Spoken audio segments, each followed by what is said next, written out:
Welcome back, everybody. Welcome back to Phil's Recap and Review.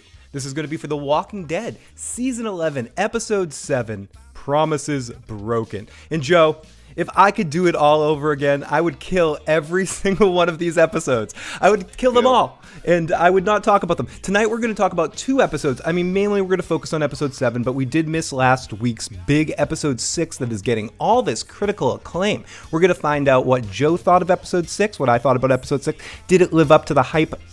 Did it live up to the hype that I heard on my initial watch-throughs? I thought you did a great job in your scenes, Phil.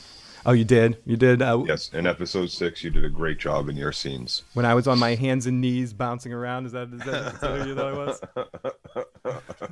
Joe texted me earlier today. He's like, "Oh, you were great in the episode of The Walking Dead, Episode 6." Yeah, you didn't tell me they had you on.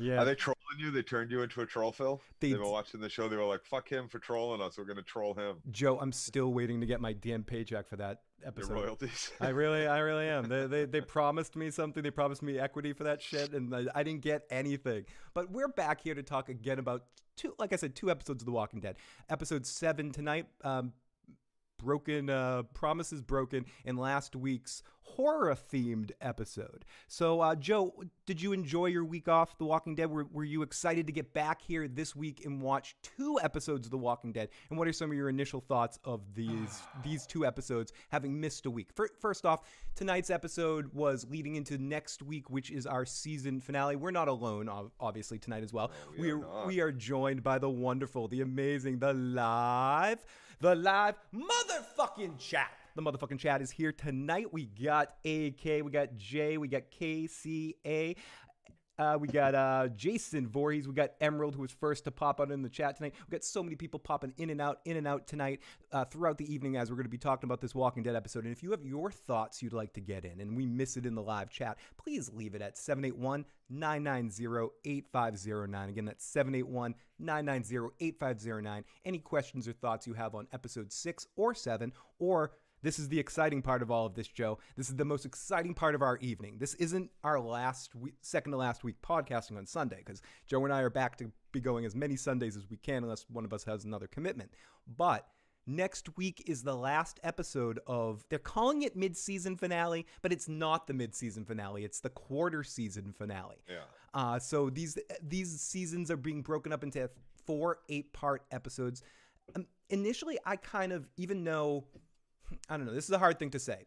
In the television landscape that we're in right now, beyond the show being good or bad, Joe, I feel like 8 episodes isn't enough to get going. I feel like in these last few episodes, whether I think it's the same level of shit, I feel like we're just starting to get into what the story that they're trying to tell this season.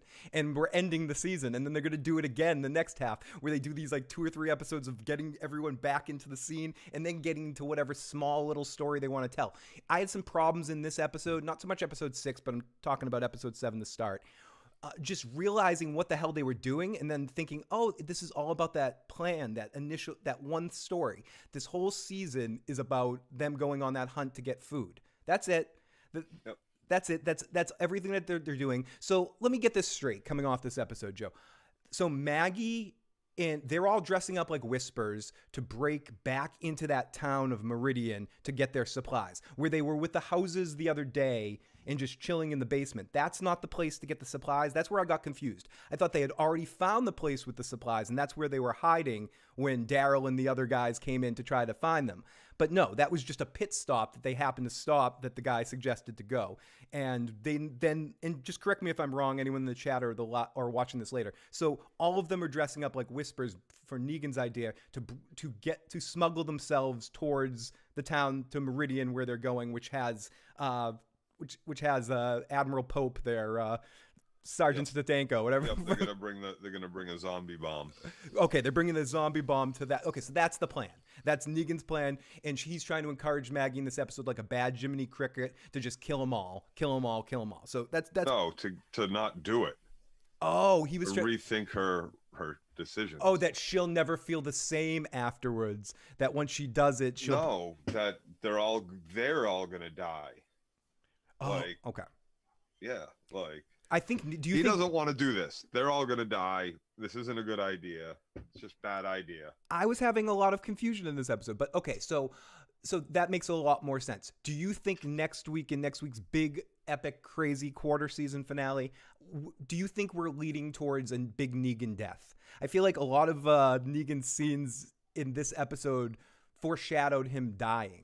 And dying, saving himself, gag me with a rusty spoon, saving himself for Maggie, or, sacrificing himself for Maggie's health. I don't know. I felt like they were foreshadowing that like a motherfucker in this episode. Maybe a little. And Negan the Wise. Yeah, we got like the Negan the Wise offering sage advice, being Negan the gym teacher, as Angela Kang said in her after school special after the episode.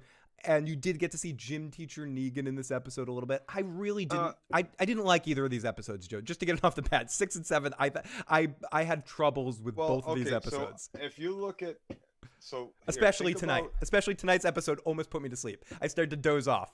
I'll give The Walking Dead this. If you take yourself outside of The Walking Dead for a moment, the franchise. I'm taking myself somewhere, Joe. And watch the last week's episode. Okay, it's not a bad little horror short. It's got all the fucking makings. Okay, it doesn't have the makings of a varsity horror short though, because I think some of the parts that are okay with it is I think the aspect of the silence mixed with the character of Connie seemed like she was a good actress, and she pulled off some of that stuff really well, and it was framed real well. I'm also going to tell you what you get here. You know what you get here? You get here a little taste of the runners in your upcoming series on HBO. Again with the stealing from with the guys on their all fours, the animalistic people. A little taste, because they're acting wild, they're moving fast, they're still kind of acting like zombies, right? Like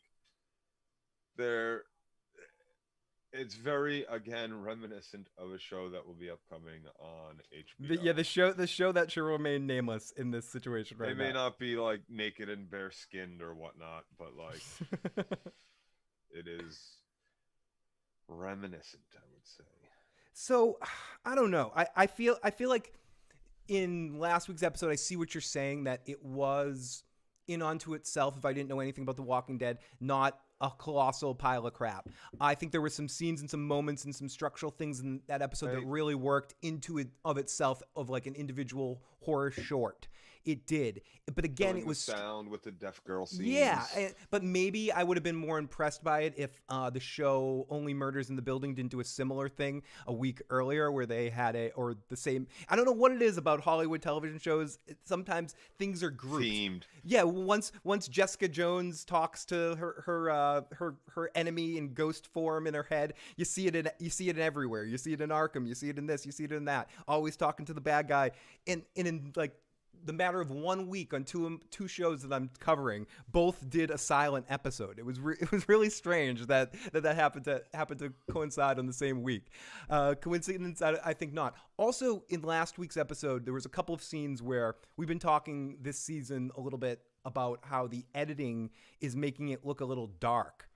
That when we're in dark sections, it's a little bit more maybe true to scene in the first couple of episodes of the season. In episode 6, they started off the episode in the dark, and it looked like there were lights everywhere. It looks like they were on. I don't mean to go totally opposite, but we're going a little Goldilocks. What was too much? What was too little? We need to get right in the middle. It looked like they were on a soundstage set dancing around. Yeah, they gave up, dude. The special effects everybody's giving up. I don't know. Should we give up, Joe? I don't know.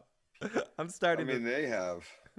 We can't though. We can't give up. We don't want to, as I'm trying to like alert people that we're actually live. Like, how many storylines are they gonna repeat? Like, even wherever this fucking place is that Meridian, I believe is what it's called. Altor 520. Great fucking name. I watched episode 6 and I honestly don't remember what happened.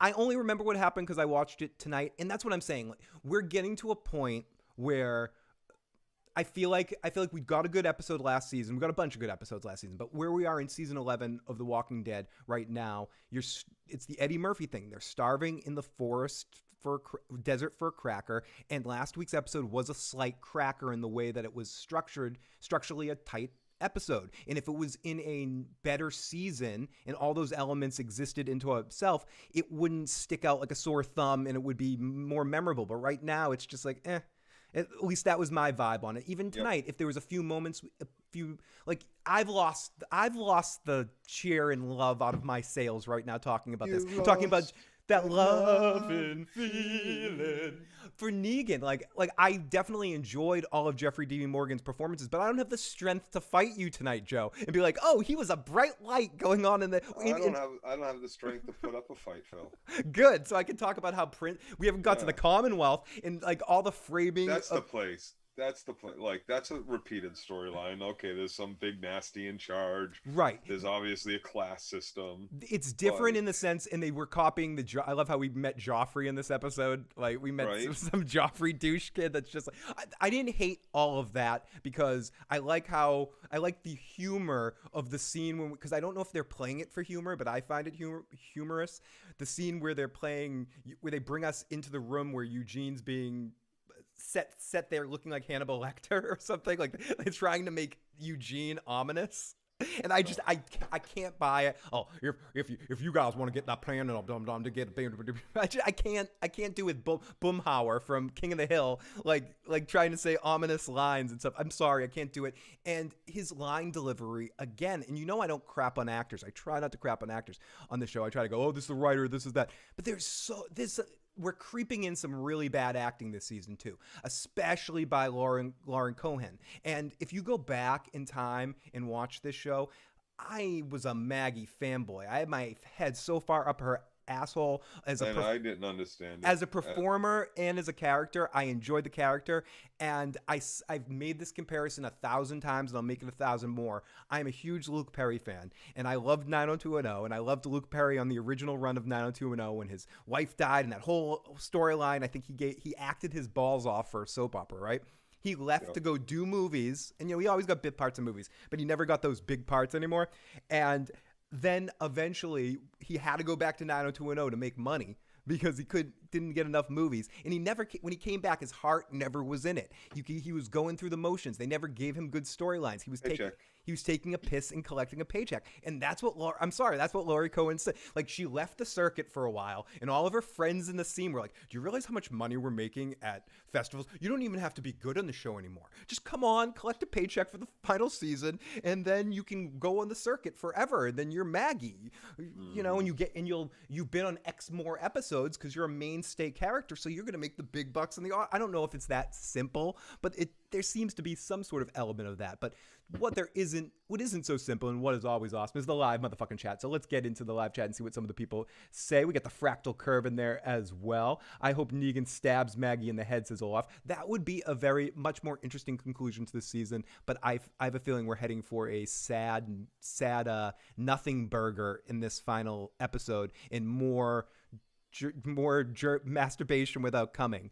And I think it's just going to get to that point in this final episode where it's going to be nothing, nothing, nothing, nothing, nothing. And then they're going to try to wow us in those final 8 episodes where they bring back Rick, bring back Michonne, bring back the gang for one more scene. But I think this whole half is going to be, I already know how this is going to end, whether it happens this season or not.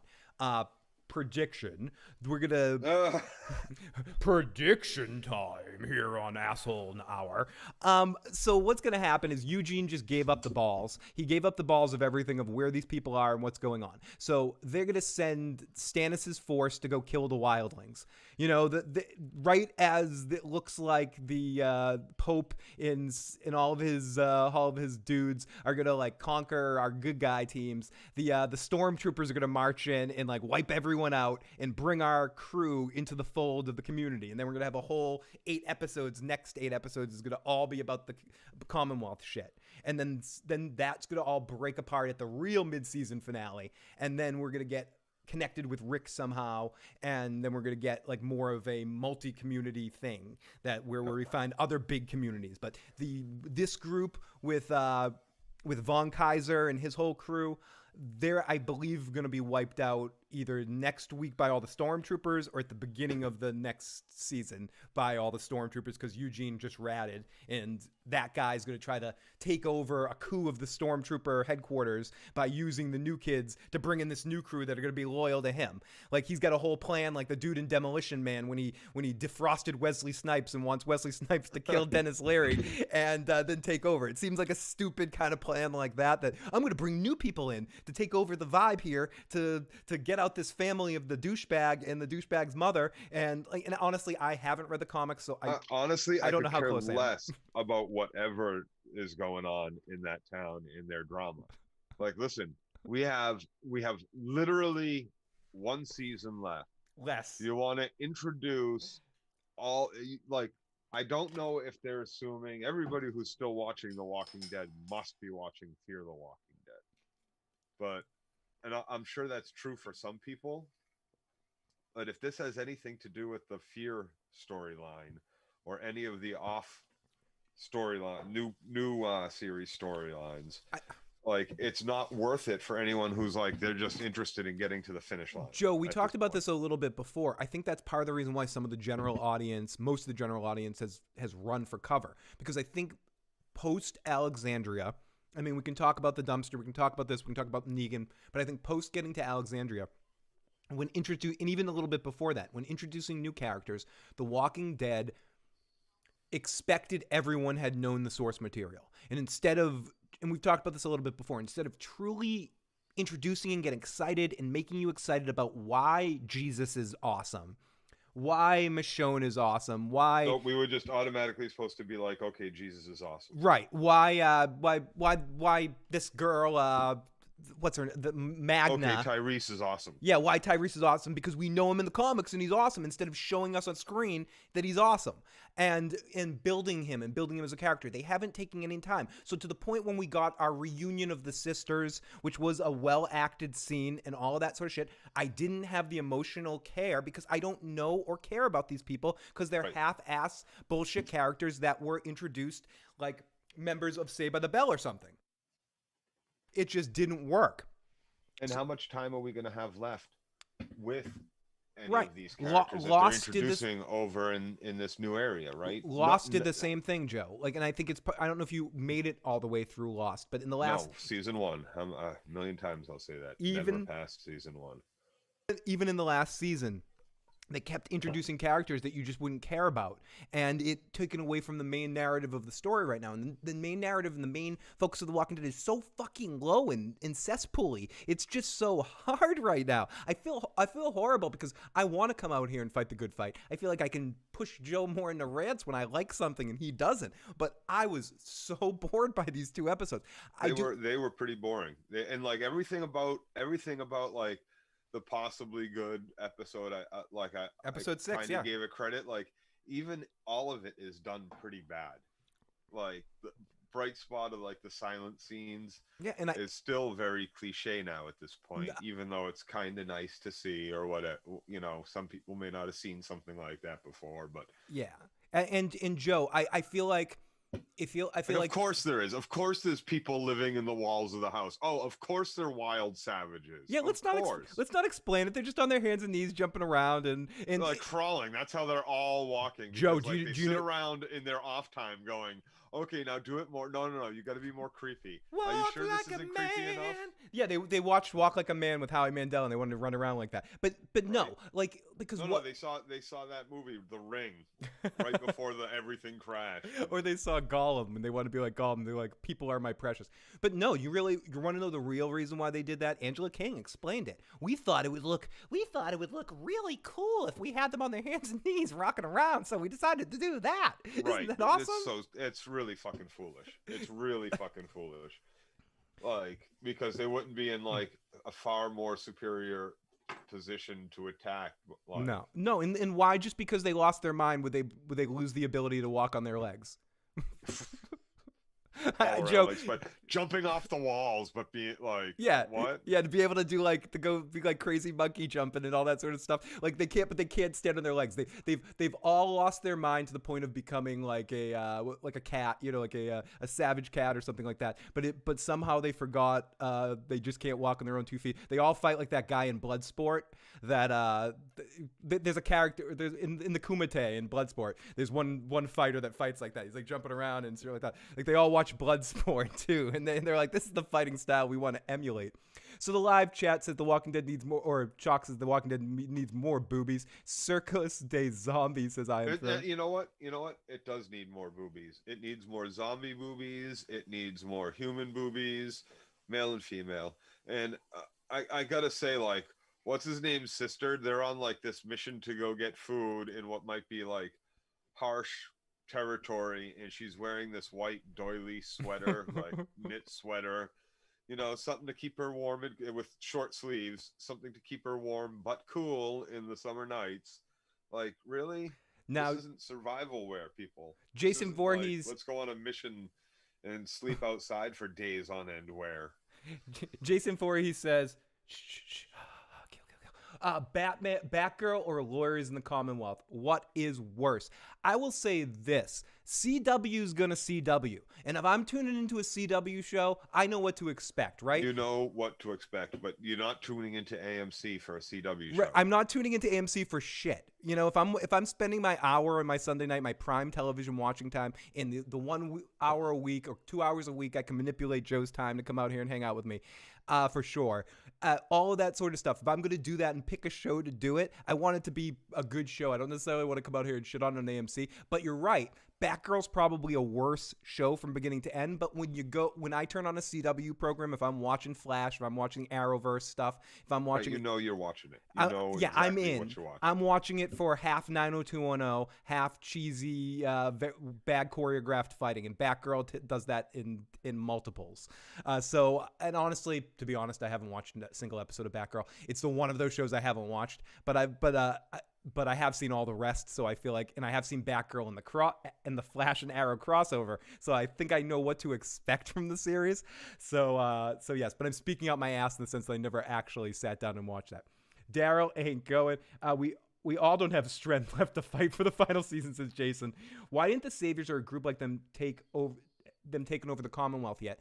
I think we'll find out more about the structure of the Commonwealth. What I'm guessing is because of the organization that they got, because they got all those military soldier guys and the stormtrooper stuff, they were able to sort of separate themselves and fortify well enough. Because if it wasn't for, I mean, if you think about it, they had our group had the prison, was just a ragtag group that was able to hold that prison for a while, and it took a really crazy situation with a tank to destroy that. So if all of these guys can kind of control a lot of the militaristic aspects, they could kind of pull together this and hold off. And then we don't know how many people are living there. Right. We don't know how much of what we've heard from them is complete bullshit and how much is an understatement. I'm getting the feeling like they haven't made, even through our own characters' speculation of these people being bad, they haven't made any speculations that the numbers are being lied about. So at this point, I have to take everything that show is telling me for face value of the fact there's around 50,000 people here or whatever. Like, we haven't, Eugene and all Eugene's bullshit. It's more these people are up to something. These people are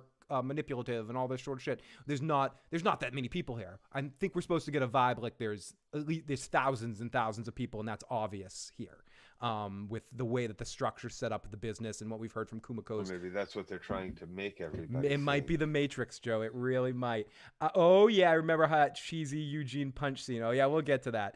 Will there be Negan or the Muppet Babies? I think the Muppet Babies thing we're gonna get on the anthology series that we get, but I do think we're going to get some sort of Muppet Baby Walking Dead thing happening, or at least a whole episode that's dedicated to them in the final season, similar to the Lower Decks episode, not the awesome Lower Decks series right now, the Lower Decks episode of Star Trek Next Generation, where we get the one episode with everybody from, all the also-rans. I think we're going to get another kid episode that is a Judith-centric episode. I think they're setting that up. They've been setting it up this half season and teasing people with the idea of that to see what people, see a little litmus test of it. I think by one of the final episodes, maybe that's how Rick is found. Maybe Judith is the one that sets out a pilgrimage with the Goonies to go find Rick. finally, when she gets somehow a sniff that he's alive. Like, thinks she hears his voice on the radio and sets out and she tells everyone, I think I hear my daddy. And everyone's like, shut the fuck up. And her and the kids go on a mission, go on a Goonies adventure to find Rick. Like, that's so stupid. I saw Joe nodding like, that's so stupid. They're probably going to do that. But it's going to be something like that. Maybe it will be. Judith is going to be missing Eugene or some of the other people that have gone away or something. So she's going to be up at the radio room. And Rick's going to be trying to get in touch with them to tell them a fucking army's on the way. When it comes crashing down, Rick Grimes comes inside. Because he knows exactly where they're going because he's been there. Because he's been there, done that, got the T-shirt. Jungle Boy is awesome. Eugene is bucking a house on Easy Street. Use the soap opera force. Luke Perry, I love you, Ian. MQ, she's just there for the check. Yes, she is MQ. And thank you to everyone seeing some new faces and new voices in the live motherfucking chat. Please share your thoughts. Also, we have a voicemail line you can see up there, 781-990-8509. If you haven't already and you're watching the live broadcast or watching it on YouTube later, please hit the subscribe button and please hit that thumbs up button. Now that's one of those big things to help this podcast and help this live stream get out to more people. The more people we can get to hit that thumbs up button, the more it will share this podcast out right now. So put that thumb right up. Put it right up Joe and I's ass. Right up our ass. Up our freaking asses. Yes. Plug us. Plug us up. Hey, Joe, I didn't even realize that was, I don't know if you meant that. It was like poetry at rhyme there. Thumb up our asses and plug us. I think we got to put that on a t-shirt. That is a t-shirt. Up to plug up. Now, they did make Michonne awesome, but Magna and the others need a better intro. Lizard, I kind of misspoke when I said they didn't introduce Michonne. I meant Magna.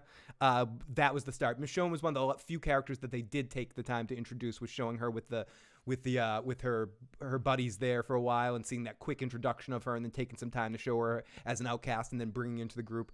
I feel like that was one of the last characters that they did that with, but starting with the Magna group and all of that moving forward and all of our also-rans are Saved by the Bell, New Class, and like all these people that keep getting introduced, I feel like are introduced as hollow cardboard cutouts that I have trouble feeling for, even when the actors put in good performances, like in episode 6 with Connie and her sister. Well, why do you feel for the guy that's still left with fucking Maggie and them? I don't feel for Which for one? him. Which one?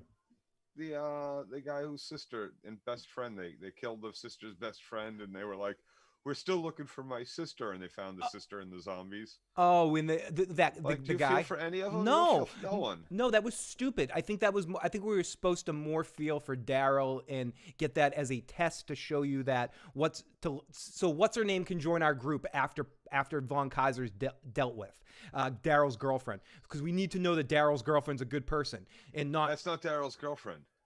The blonde, you mean when Daryl and the blonde girl went in to try to, and Daryl. Oh, right, that girl. Yeah, and Daryl somehow one shot killed a human with an arrow silently. Like No, not them. Okay, maybe we'll get it on the recap. The guy with Maggie.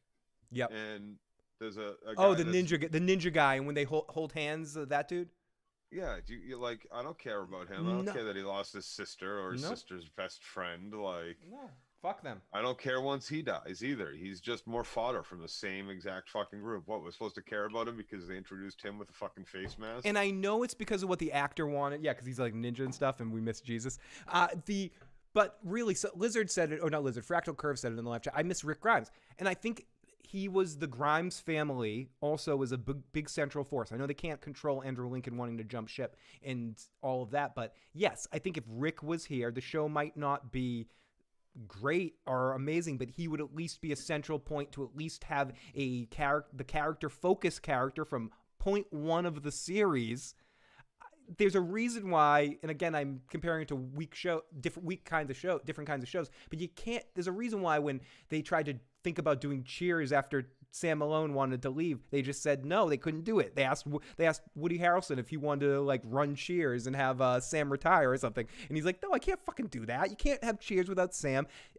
As a television series, I argue probably can't successfully have the main Walking Dead series create an interesting dynamic without the main character that you have from by having him disappear. Oh, but don't worry. Our popularity is still so great, and the whole world doesn't see it like falling on the charts dramatically every week by record numbers. But we're still going to make three featured movies. Yep, and they'll come out eventually. Oh shit! Don't worry, it's gonna be good. I just feel like we're just in a bad age with The Walking Dead, and it fell into the trap. It fell into the trap of smelling its own farts and thinking it could, because you're right. It thought it was good enough to just do whatever it wanted to do, and not really worry about the writing and not worry about our characters it treated us like idiots. Yeah, it treated us like idiots, and the problem is people didn't revolt over it. They just sort of drank it up and let them splash all over their faces. And season after season after season, and this is what we're left with. A colossal pile of dog turds. So let me catch up with the live chat before we... I never watched Lost, but the Iron Throne has a point that Angela Kang has stopped being about the journey, and she's all about the destination with some side twists and fill time. But it all seems like fucking... yeah. All I see is repeat of everything we've already seen. So like where it's going is where it's been. Okay, this is one of the only disagreements. It's all fill time and side twists. This is my time. No, I know what your filler time.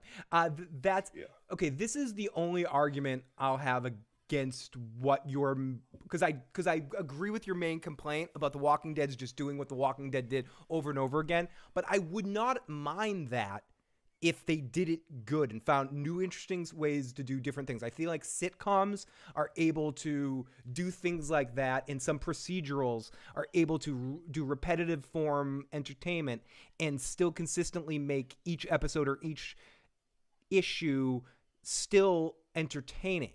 And I feel like the problem right now is less that they're repeating themes, but they're repeating themes in very poor ways. They're not finding new, interesting ways to do. If they're going to do the same shit, Joe, if this is all they got, if this is all they got in the tank, at least last season when we got the Eugene, we've talked about this episode way too many times, and I feel like fuck you guys for making this episode because it shows me you can do it if you try.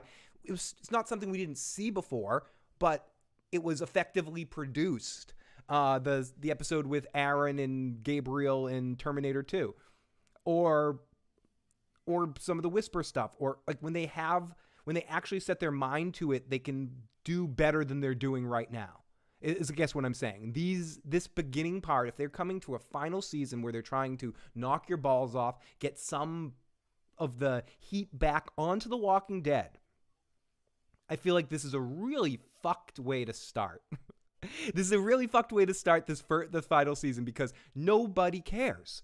Nobody cares. Yep. Like even people that you know and love about television shows and all of that, even the big channels that blow smoke up The Walking Dead's asses that used to get, forget what we get here, but people aren't checking out people talking about this now. And then they shoot themselves in the foot of the hype by releasing the episode the week earlier to the AMC Plus people, the people that are the main source of the entertaining people that would love The Walking Dead and want to talk about it. Instead of that, they're all watching everything a week ahead and going, hey, everyone's stupid. They hate this show now. They don't get it like we do.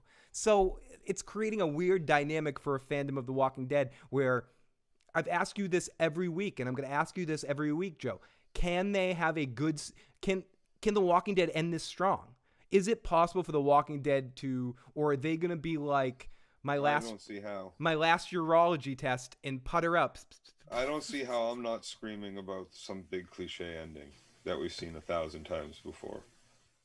Yeah, or some stupid cliffhanger for like what they have, like because they already went into production or something that I don't know about is for that the movie. Is that what we're gonna do? We're gonna get the end of the series is just gonna be a cliffhanger to more series, to the Daryl and Carol series, and to the Walking Dead Rick Grimes movies, or the anthology series with that might be our Muppet Babies moment. The end of the series, everyone else is dead but the kids, and we see the kids ruling over the new land and all of that.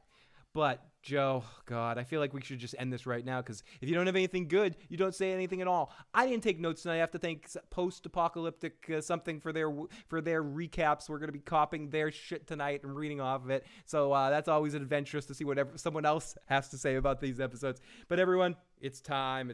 It's my favorite time of the show. It's time for well, no. I started.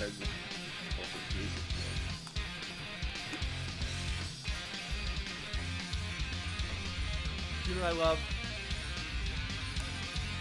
I actually have room in here. I can jump around like an idiot again. I mean, there's people downstairs sleeping right now, so I don't want to make too much noise. But I like know the people downstairs and they're chill. So Joe's like, yeah, I'm ready for bed. I don't want to talk about this episode. Didn't we already talk about what happened in this episode? Yep, we did. We already did talk about this episode. Oh yeah, I miss Carl too. I think even with Chandler's. No one misses Coral. Oh, I miss the character of Carl. This episode, episode 7, which we're mainly going to be talking about here, follows three of our 4 major groups. Maggie's group in the woods, Daryl and the Reapers, and the folks at the Commonwealth. While it might have been, they say, while it might have not had the horror elements of episode 6 masterpiece or the action of episode 5, this is the calm before the mid-season storm. Yeah, it was definitely calm. All was quiet over the Walking Dead night on the preview for the final episode. They can end strong. They could end strong, says the real YT, but they will not. I mean, in a way, they don't have to.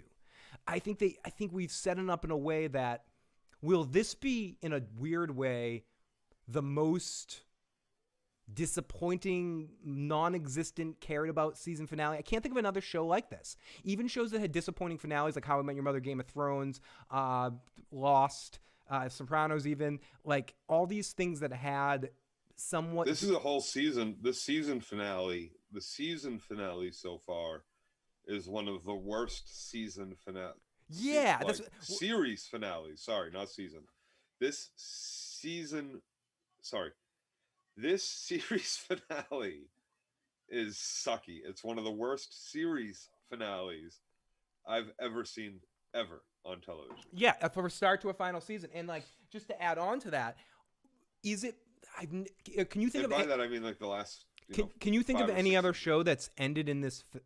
Weeds maybe, but like where by the end no one gave a shit that it ended. But I would say the last couple of episodes of Weeds actually got better again in the final season. But like it's a different show. But I'd say that's close. But this is even more because this was higher than Weeds ever was, no pun intended, and reached lower than Weeds ever reached. People just got to like, I don't care. But like for a show that was so high, the most popular show on television at a point in time, must-see television for everyone. Is there any other example of a show that was this Simpsons maybe?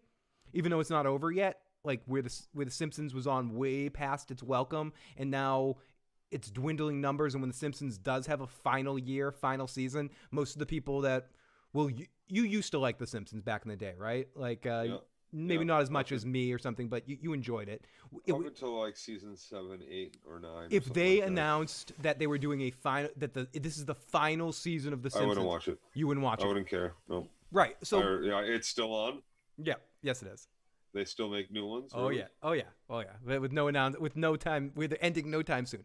So I guess maybe The Walking Dead is analogous to that. I can't really think of any other shows exactly like that in the sense where by the time we're here at the finale, no one cares. They're trying to build hype around this. They're trying to build the hype train and choo-choo. I mean, we're out here every week. We're trying. We're even at a lightning pole for some people to hate. No one cares to hate back. We're trying to like this to build around it too, as many other people are. But I feel like in your circles for television show watchers and people that care about stuff, you actually work a real job going in where there still could be water cooler talk. Where people might talk about TV shows or different things that are on shows or whatever. Are you anywhere ever that people are talking about The Walking Dead right now? No. Except for saying, "Oh, you guys, that's still on," or you guys are only when I mention it to talk about our show. Right. And people are like, "Oh, you guys are still talking about that? Oh, sorry." Yeah. Like that kind of stuff. I'm not saying it doesn't have fans. It doesn't have because someone's going to say, well, I still watch it. I like it. And no, you're statistically unimportant to my conversation right now. But I'm saying what I mean by that is I'm talking about the millions of people that don't watch it anymore. Exactly. The millions of people that drive that television needle of buzzworthy that are watching television. The Patriots game instead of it. Today. Right. Or even or more so that are watching everything else. The next big buzzy show or what it is, and that is and it's the marketplace of all of that is saturated. I assume you're watching the game in the background right now too. So it's on. Weeds is coming back, I believe. Dang, totally forgot about Weeds. It was good for the first 3 seasons. It was good until they went down to Mexico and tried to take the series to Breaking Baddie. But then I feel like when they went back to New York in the final couple of seasons, it got funny again, especially Kevin Nealon started to kill it. And then the last scene of the last episode was really good. If you've never seen that, you can watch just that scene alone, and it's worth it. They all just smoke a joint together, and it's a good final moment for a show. But The Walking Dead doesn't have that luxury, because unlike a show like Weeds that just bored their audience but didn't really piss them off, and they were like, there's better shows right now, we'll move on to something else. This is mildly amusing at best anyway. Great show. I mean, Weeds at its best was a fun show in those agrestic seasons, but no one cared about it in the way that they had must-see TV tune-in time like The Walking Dead was. Like 40 million fucking people watching The Walking, whatever it was, at the tops of their numbers. Like some ridiculous number where it's everybody somewhere, where zombies are everywhere, where zombies are the thing. Just like Game of Thrones had it for 5 minutes. Breaking Bad had it for 5 minutes. The Sopranos had it for a long time. Lost had it for a minute.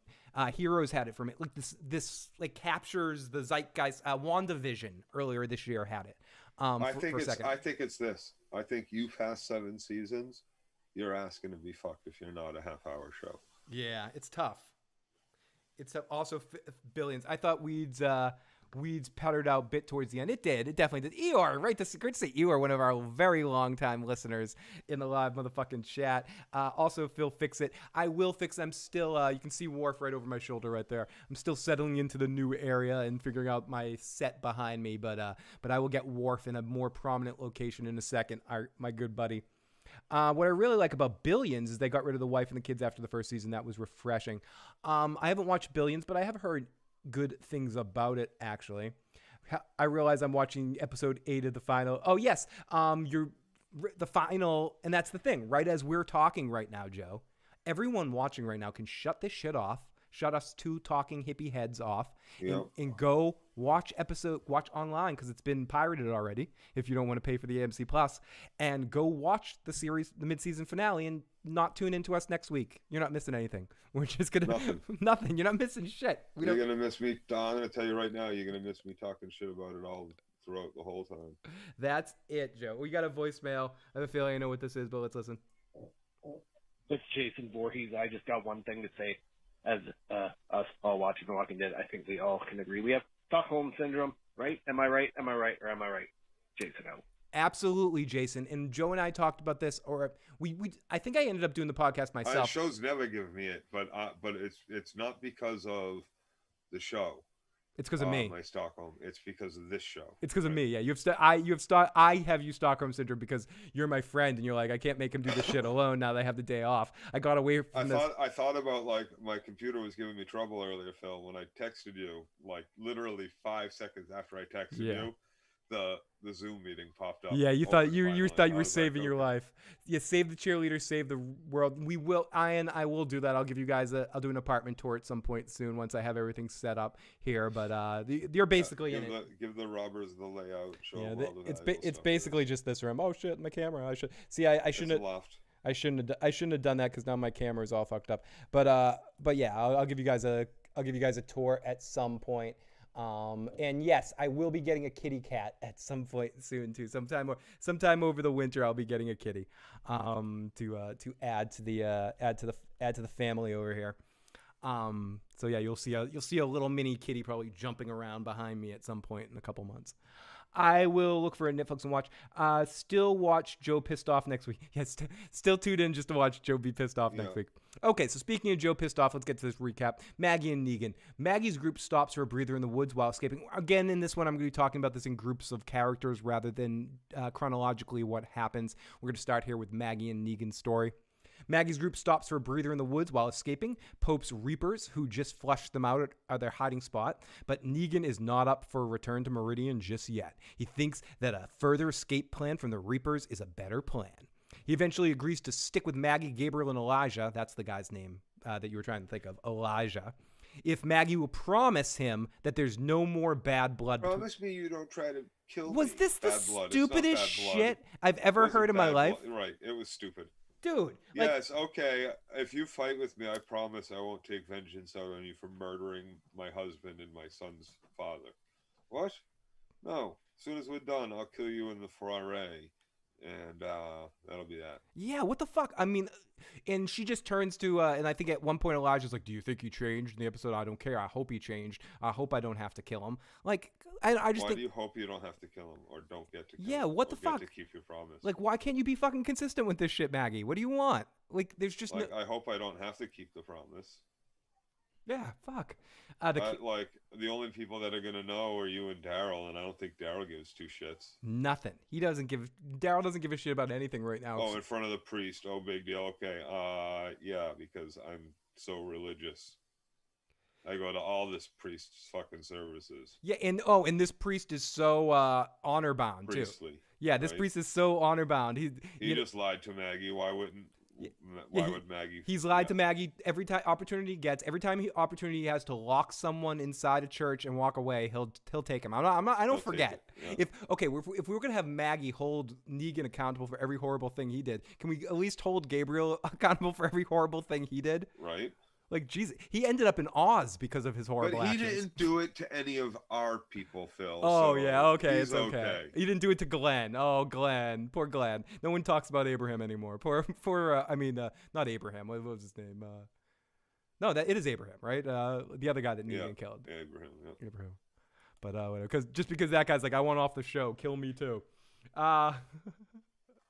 So, Oltorf is cracking me up in the live chat tonight. Okay, so so he says to her, I don't want to look over my shoulder anymore. He pleads, Maggie, please make a promise, and let's just be civil for now.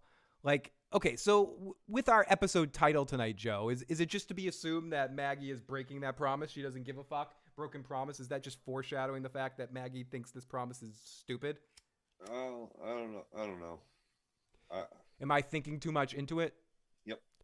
Am I giving more thought to this than the writers did? Probably. Knife to the back of the head. Oh, we haven't heard that one in a while. Okay, so one thing's for certain with this group, though, is if they can actually cooperate with each other, they can move mountain, whatever, or at least a whole lot of walkers. Negan shows Maggie and Elijah how to herd the walkers like the Whispers did, complete with the zombie skin masks and the Walker Truffle Shuffle. Maggie, Elijah, and Negan eventually pass their training and are herding walkers in no time, but where are they going? So, did you enjoy any of this? And I know the answer is no, but... did you enjoy Negan in the position? I feel like this was one, if we're thinking about highlights of the episode, the highlight of the episodes were Negan's gym teacher-like moments. Negan Rogers was no good. I kind of liked Negan in the instructing role. I didn't hate him in that role. And again, in a better episode, this might have been better moments. Because you're doing great, Maggie. Come on, Mag. No, he's like, you got a bad attitude. You're not going to be able to do anything. It was just... It's okay. The mask just slipped. We'll make it better. This isn't your mask, Maggie. We got to do this stuff. I don't know, Maggie. Listen, Maggie. We got my cocky locky out your balls, and I'm going to... I can't do it. We need the Walking David here, right? Both of us are trying to do Negan impressions. Very, very poorly here, David. Fucking save us. So one thing is for certain with this group, they can move. I don't know what the fuck they mean by that. So Negan shows them all where they'll be going to clear out Meridian, and where did Gabriel run off to. He decided to go to get a closer recon on the Reapers. He discovers that they have their own man of God. So are we going to get... all the supplies are still at the supply drop house. So are we going to get a priest on priest? We're getting a foreshadowing of Gabriel killing another priest, or finding his faith again through this other guy? Whatever. No, the other guy knew he was in the bush. Oh, did he? This was the point where I started to close off. The other guy, I think, knew he was there and came over and basically said a prayer so that Father Gabriel could hear him saying the prayer. Okay. And if you remember, the other guy also said prayers to him. So he knows that this is kind of like a religious group. So will he use that he's fucking a priest. So when this guy, he also like looked at the bush and he was like, "Thank you, Father." So, because I felt like that scene was very Vikings-like for some reason. Like, I was having trouble. I think he was kind of like doing like a confession prayer without doing confession. He was basically praying in front of the priest. So, he realized there was a priest there. Could this be a foreshadow of Gabriel leading them one day? Because once Von Kaiser's dead, they'll need another religious leader that's more militant to take over. Dude. Are you fucking? I, Maybe they kill Von Miller. They see him as the demon devil he is because they tell him to kill the priest. exactly. Some shit like that might happen. We're through the looking glass here, people. And we get some new soldiers for our group under Blondie's charge because she's already setting up to be the good guy, and the good guy, bad guy. Priest's life is in jeopardy. But she's dead girl walking. Oh yeah, dude, I'm calling that out right now. She's dead girl walking. Like once she, it'll be Bible verse Bible verse back and forth before Popey decides to give the order to kill Priesty. The path of the righteous man, right? And the soldiers are going to be like, wait a second, but he's a priest. Joe, and they're going to finally turn on Pope and join up with Daryl and all of his buddies. Yep, and that episode's gonna be called "Path of the Righteous Man" and some shit like that. We're gonna get Bible verse battles. We're gonna get like a Bible verse rap battle. It's gonna be fucking ridiculous. And then at the end of it all, Blondie, Thea, whatever her name is, I got it written down somewhere later on. Her and Daryl are gonna like agree. Bless you. Are going to combine and agree to go off together in love, and she's going to agree to be a good guy, and then Pope, in his last-ditch effort, is going to kill her. Like, she's going to die. She's not making it past this group of people. Daryl doesn't get a happy ending with her or happy situation with her. She's got to die because she's questioning Pope. If The Walking Dead has taught us anything, Phil, there are no happy endings, and we'll be lucky if there is any ending at all. You were about to quote a much better show, Joe. So you came frighteningly close to quoting a much better show. Well, I could see Odo. I cried when Athelwolf died. Oh, Athelwolf, applesauce. Oh, I miss my applesauce already. Will this be used to clear out from Meridian? And where did Gabriel run off to? Will it be a man of God? Well, this is next week. In the trailer for next week's episode, last week's, we saw an exchange between Maggie and Negan that proved to be even more interesting than we were led to believe. The trailer showed Maggie asking Negan if he regretted anything, and he simply said, yeah. But it's what he said after that's important in the real episode. If I could do it all again, I'd kill every single one of you. Meaning, like, if he had an opportunity again, like when he had them all. Why would you say that to me? Because it's the truth. Because if we're going to do this podcast, Joe, I need you to always know the truth. And never understand that we might not like each other, but to trust each other, we need to know the truth. Do you understand, Joe? Phil, you can't handle the truth. Joe, I did order the code red, Joe. I did order the code red. So. What is Amazon backed up? Something like that. So her name was Leah. Okay, her name was Leah. My name was Robert Paulson. Was Leah Paulson. My name was Leah Paulson. I love how our minds basically work the same sometimes, Joe. So I did enjoy that moment though, just from, again, this is the fucked up shit that I like, that I think, because I look at it almost like theater of absurd shit, because they're so crying in the writer's room to try to come up with something interesting and something edgy Ederson. Some way of so people like Joe aren't saying you're doing the same thing over and over again. And like what I was talking about earlier. People like me? People like me? People like Joe. What does that mean? People that are watching. People that are actually watching the show and holding them accountable for their bullshit. I didn't mean that as disparaging. I mean people that can actually pick up on their stupidity. So I would have unsubscribed from you for a long time ago. Her name is Leah. It's on the second. She lives on the second floor. I don't even know what the fuck I was started. So she doesn't live in the walls. So yeah, they were trying to get edgy. Everyone lives in the walls. The people inside the walls. So they're trying to be all edgy Ederson, and they're trying to give us like the craziest way Maggie and Negan can have a conversation. So they're giving us like crazy dialogue, like he's going to admit to her after she just made a truce with him that he wishes he killed them all. It's the truth. It probably was the best thing, but and I guess that's one of those moments that I enjoyed, like I said, from a theater of the absurd standpoint, because I feel like Jeffrey D. Morgan owned that scene in the way he was delivering the performance, very cold and callous in the way he was saying it, not wise-assy, cocky, locky Negan, just like, yeah, I wish I did it. I wish I killed all you. That's how I feel. Yeah, those people had families too. I mean, it was an interesting concept to bring into The Walking Dead that you don't always say, even though it's obvious and we've talked about it before, but it's never actually said on the show. Yes, from our character's perspective, the saviors were all fucking evil and like wisecracking alpha assholes, blah, blah, blah, led by Negan. But they had families and girlfriends too. Aaron's kid is a child from there. Actually bringing that shit up and being like, Maggie, get your head out of your ass. They were people too. We might have been bad people from a point of view. It's like the Obi-Wan Kenobi thing said to Luke Skywalker. It is the truth from a certain point of view. And and we never get that point of view in The Walking Dead. We're so character good guy centric that they don't often do this. So this was a moment where I would argue they did something slightly different in the way they presented a conversation. No, they didn't, because they had this conversation 100 times between Rick and fucking Negan and Coral and Regan and Negan. And fucking, and it's happened between the governor and fucking Merle and fucking everybody. Are you kidding me? No, this conversation has happened a dozen fucking times. The fucking Claim game even made this fucking conversation before Rick bit his fucking face off. You're not alone, Joe, says Emerald. Leah can't be so in charge. She can't put someone out of their misery since it was a mother. Do we believe that Leah has a personal reason for this? She was crying.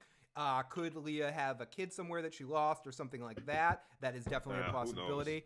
I don't think they've fleshed out Leah enough for me to completely understand or like focus on what she's going through so much.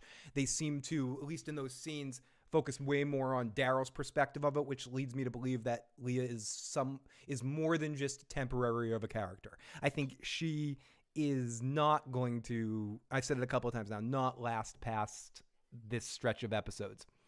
Igor says, Maggie flies in a big dragon and burns them all in the series finale for no reason. I think Igor's onto something here. That would be nice. That would be very nice. I wouldn't hate this. Excuse me for this little audio interlude. Audio interlude, Miles Edward O'Brien. Sorry, Phil.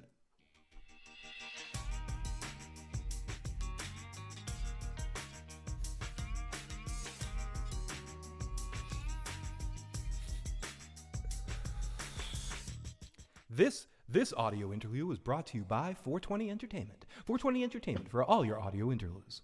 So everyone, thank you so much for waiting for a second. Audio interlude? Interlude, yeah. I think. I guess. I was gonna say technical difficulty, but some lewds, man. Lewds. I do feel and I know not you, Joe, but me being a little bit more of a hippie than you.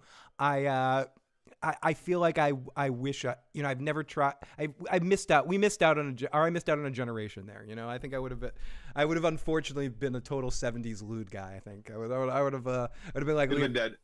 Possibly. I would have been like Leonardo DiCaprio in Wolf of Wall Street. You and Nick both dead. Both dead from lewds. Possibly. Dead from lewds. Dead from lewds.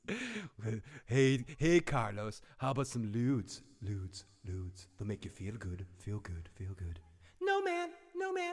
One person will understand what that's from. Okay, so Negan too soon, whatever. Off to Daryl and Leah, which is far quicker here. Back to the Reaper camp. Pope is absolutely furious that they were so close to capturing Maggie's group, and his men let them slip away. Leah takes the blame to save her comrades, so Pope orders her to go out and find them. Daryl tags along, and the two of them are in for whatever Daryl might see as an opportunity to reconnect with his former lover. They come upon a man hiding in the woods who swears he's just traveling with his wife and son, and they want to survive. Don't kill us. But Joe's going to act out those moments. But his wife is hurt. Leah phones in and finds out that Pope gives the order to kill them all over the radio. But Leah decides to go and let the guy's family going. But turns out he wasn't lying. And his severely injured wife is hiding out with her son in a nearby house. Daryl and Leah tell the man to take his son and run far away, and the woman pleads for them to kill him. I love how they just, I don't know, it's a weird situation that they just, they leave these people to kill the wife. I have to rewatch it, and I'm never going to rewatch it, but was everything get cool? Out of here because we've been ordered to kill you all, and we don't want to, but your wife is going to die anyway. So leave now, so you don't have to see it. So I guess he must have known that she wanted to die anyway, and that he couldn't do it because it was his wife, and these people were a savior, pun intended, to help solve the problem. So Leah Missed the field goal. Ooh. Ooh.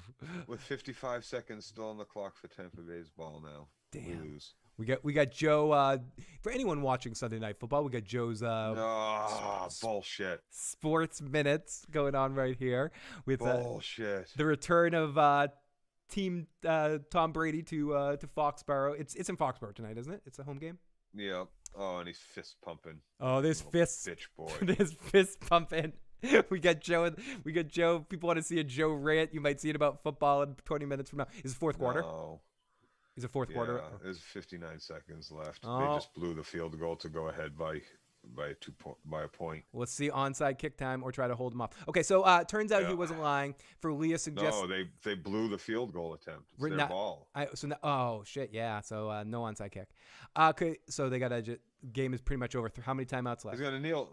They kneel. It's over. There's one timeout. Big deal. Okay, so for she suggests that Pope and Daryl kill the man to get Daryl in better standings with Pope, but Daryl is starting to see that Leah is not 100% on Pope's side. Daryl knows there's a chance to save her for this whole crazy Reaper group.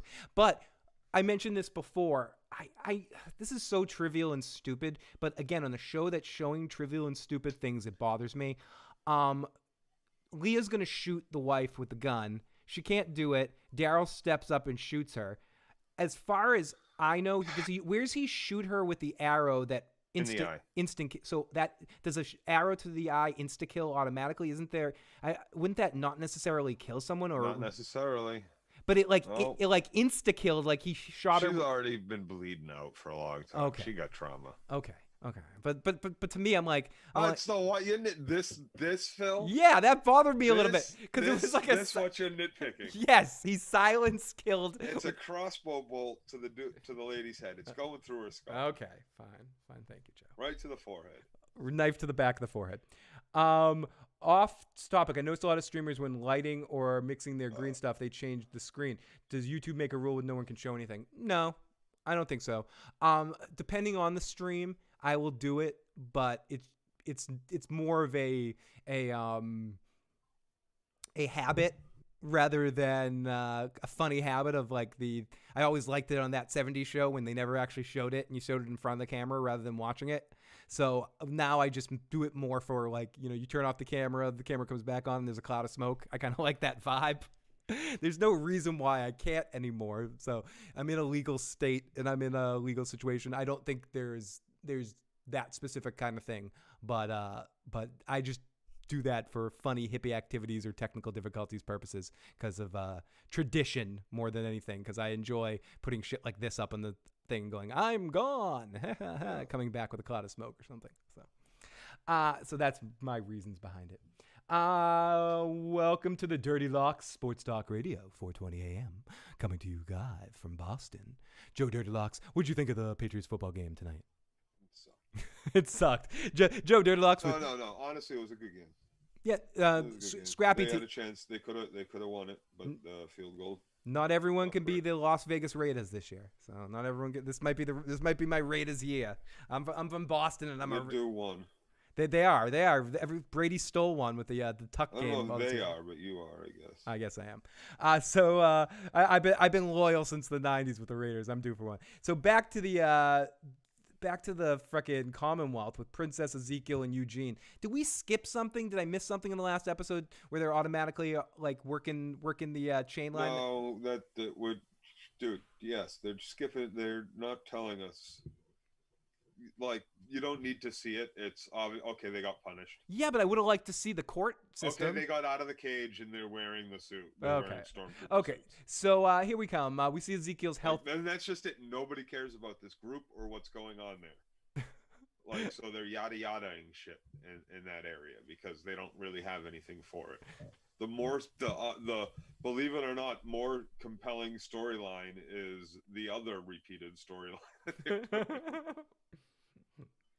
So we see Ezekiel's health issues come back, and he's not doing well. He's coughing up stuff, and good thing he gets antibiotics for his thyroid situation, but whatever. Yumiko seems to be doing well for herself as we see her dressing in a full like business suit, and she's still talking all about saving her friends. She's not sort of getting into it. Yumiko's not letting the job get to her head in the Commonwealth as the legal distance. She meets up with her brother, who she talks to. She's like, "Why don't you want to be a doctor?" And she really kind of wouldn't it have been nicer if he had told her this devious shit about this town, like when they first ran into each other? Like, hello. It's like things that would have been beneficial yesterday. Like I know you're my sister and I love you and all, but like, I'm not going to tell you that this place like enslaves us, but it's a good system. Don't worry about it. I like not being a surgeon. But Joe, don't tell anyone I'm a doctor. Shh. Right. Don't do it. Like, what? Yeah, this obviously sounds like a good place then. Jay says Tom has now beaten every NFL team. That's an awesome stat. That is a pretty cool stat, Jay. So it was this was the last one. This was the last one he needed to beat. Yep. It wasn't long. I guess that makes sense. He's probably beat them at practice before. So it wasn't long after that we see Ezekiel return to. Okay, so Yumi talks down Lance. Yumi's brother's snapped by the guards who rip him away in the middle of their dinner. Like, I assume to prove a point to Yumiko, because there's, again, to go to my previous point, there's some sort of inner Commonwealth war going on between the Joffrey's political factions. Yeah, Joffrey's mother, because we didn't see her. The woman that Yumiko was supposed to meet, and the meeting got canceled, who ended up being the mother of the douche that Eugene punched, and that other dude. And again, we missed some scenes, so the other guy that came and talked to Hannibal Eugene was like, Hannibal Eugene, you weren't supposed to hit them. You were supposed to help them so I could use this as political force to take over but then you hit again, to go back to our demolition man punched plan. Joffrey in the face. Yeah, now I'm going to have to kill you. So this is a legitimate monarchy, unlike Emperor Ezekiel's fucking fake monarchy. Speaking of Emperor Ezekiel, King Ezekiel's, he started king talking again tonight a couple of times. I want to say he threw out oh, fucking stupid. But I received antibiotics from my good people north in the tower. They also provided me with lozenge for cooling of my throatus. You want a lollipopus? I'll give you a lollipopus. So Ezekiel comes back, returns to his friends. I've already had many pops in my throat tonight. He passes through, and he got antibiotics for his thyroid cancer. That's good that worked. And he's very happy to report he's received medical attention. They just brought me out back, made me suck on a few things. Yeah, it was fine. It was okay.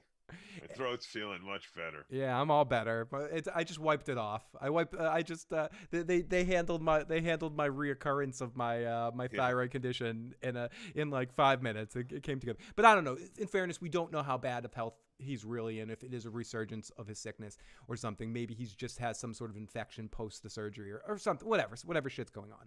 I hope King Ezekiel for the best. So probably just a goiter, and it's not cancer. Probably. It could be. It's not a tumor, Joe. It's just a goiter. It's not a tumor. We're very Boston tonight, Joe. Very fucking Boston.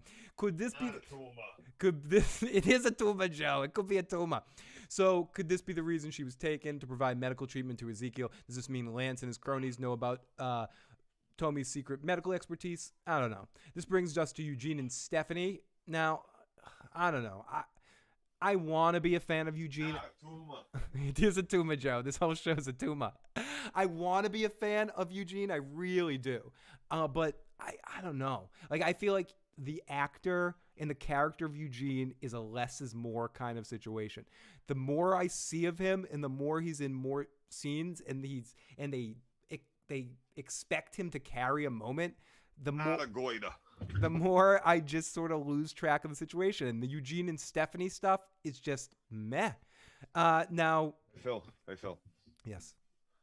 It's not a tumor. It is a tumor, Joe. It is a tumor. It's not a tumor. It's a tumor. Tom Brady, the kinslayer.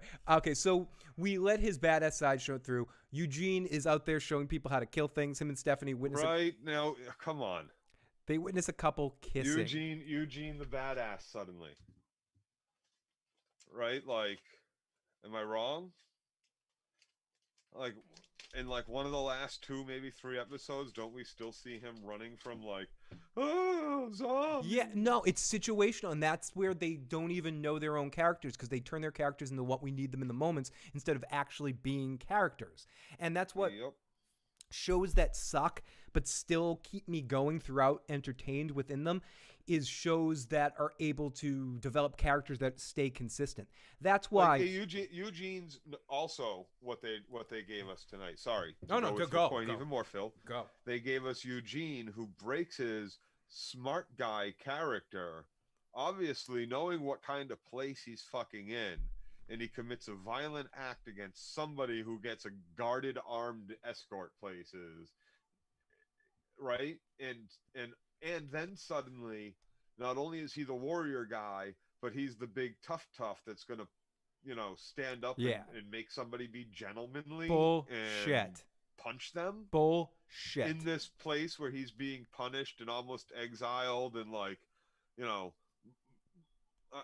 none of it makes any sense for his character, no matter how much he wants to be I'm just showing off in front of my girlfriend. Right, and The more I think about it, whoever said it last week in the chat, the one that had the rocky road, walking away with the rocky road, that was the one from the radio. Yeah, The I don't think. secret I think this is. transmissions. I think this is a fake Stephanie too. Yeah, there's another radio in town that they were even listening in on, and they found these people and welcomed them in, and they're hoping that they'll make contact somehow.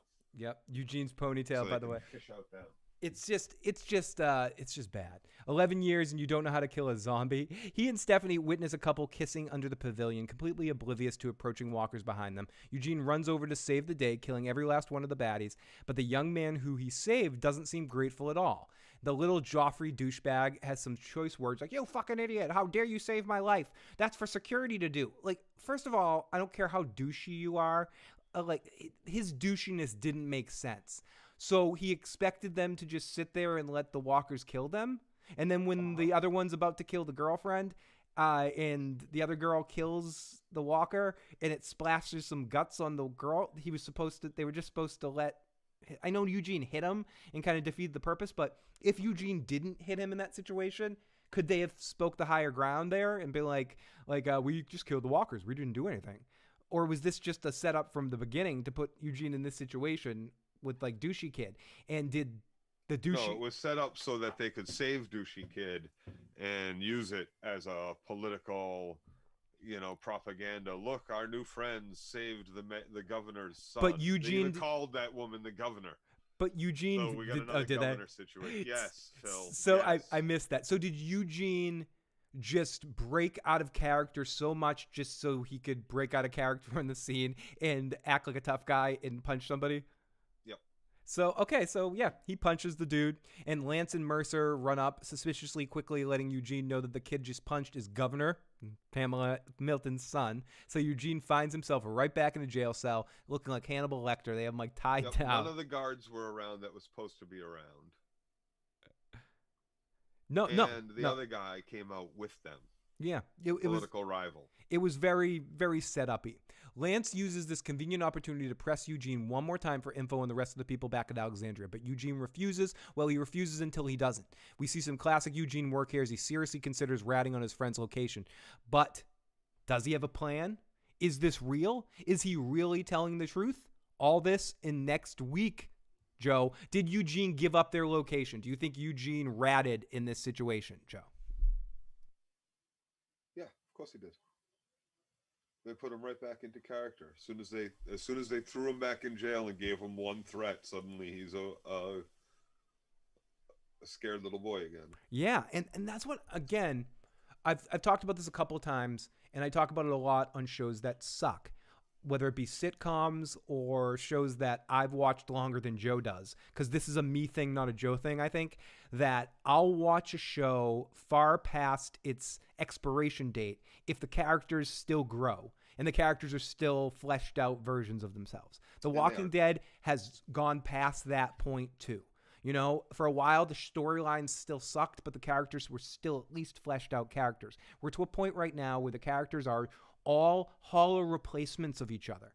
It doesn't matter which characters in which story, because basically each character's traits and shit all blend right now, and they're broken when they need to be broken for the basis of what silly story Angela Kang wants to tell in that particular moment. It doesn't matter like who these characters are anymore. Yep, she draws it out of a hat. Who hasn't had some on-screen time? Who hasn't had some on-screen time?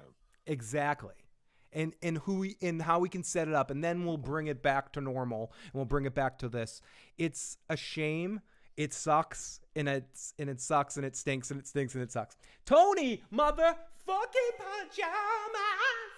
Sorry. It's great to catch another stream. I can't wait until the show comes to an end. Is at least coming to somewhat of an end next week. So next week will be the last week Joe and I talk about The Walking Dead, I think for the year maybe. I'm not sure when it's coming back again. I assume in like January. February. Yeah, January, February. So I think tomorrow or next week, right now it's out. Joe and I could actually do this tomorrow night and just be done. They'll wait for school to get back in, and they'll bring it back for February. Yeah, I think it's January, February. The final, the next 8 episodes will be on. And then it'll be April again, probably for the next one. And then they'll do the final 8 episodes probably in October next year or something like that. Like they'll have the final episodes be in like, I'm guessing in fall of 2022. So yeah, it is going to be, it's going to be tough. It's going to be a final run, but next week will be the last one of these that we talk about for a while. Then we'll be out the following week talking about some other subject that to be determined, either a movie series or whatever shows we're watching particularly, or see what pops up at that point in time. We'll figure that out next week and between the next week, but we will be on even after The Walking Dead is over the following Sunday for probably a much more laid back. You're going to see two men that like weight is off them when we do 2 weeks from Sunday's stream. Like, oh, we don't have to, oh good. We don't have to talk about this. So what is coming up in episode 8 titled For Blood? Episode 8 is called Blood. It will be the mid-year finale, so it should be epic. We didn't get a trailer yet, but the what it says is the Reapers defend Meridian from an incoming herd. So that's what we said. Pope suspects Maggie is behind the attack, while Daryl treads carefully. Alexandrians scramble to protect themselves when a violent storm leaves them vulnerable to walkers. So it looks like we're going to have a several-pronged attack where there's some big storm at Alexandria where lightning strikes down the wall. Oh, Jesus. Yep, I saw that on the preview. That looked stupid. And dozens of walkers. Because how many times did I say it? Why haven't they cleared all the fucking trees and used all that wood? That's anything that can fall on the fucking walls. Everything that can fall on a wall should have been cleared. Anything that somebody could climb that's near a wall and jump over or walk down a limb or swing from the tree, like, clear that shit. Clear it so you can see anything coming for a half a fucking mile in every direction. You had 5 fucking years, you fucking idiots. It's a few fucking trees. You can build things with that wood. You can burn that wood in the winter. Like, what the fuck is wrong with you people? Dumb. That's what's wrong with them, Joe. And we have, I do have a recap written for episode 6, but we're not going to go through all episode 6. Is there anything about the previous episode that you wanted to say? Did you in general like episode 6 better than tonight?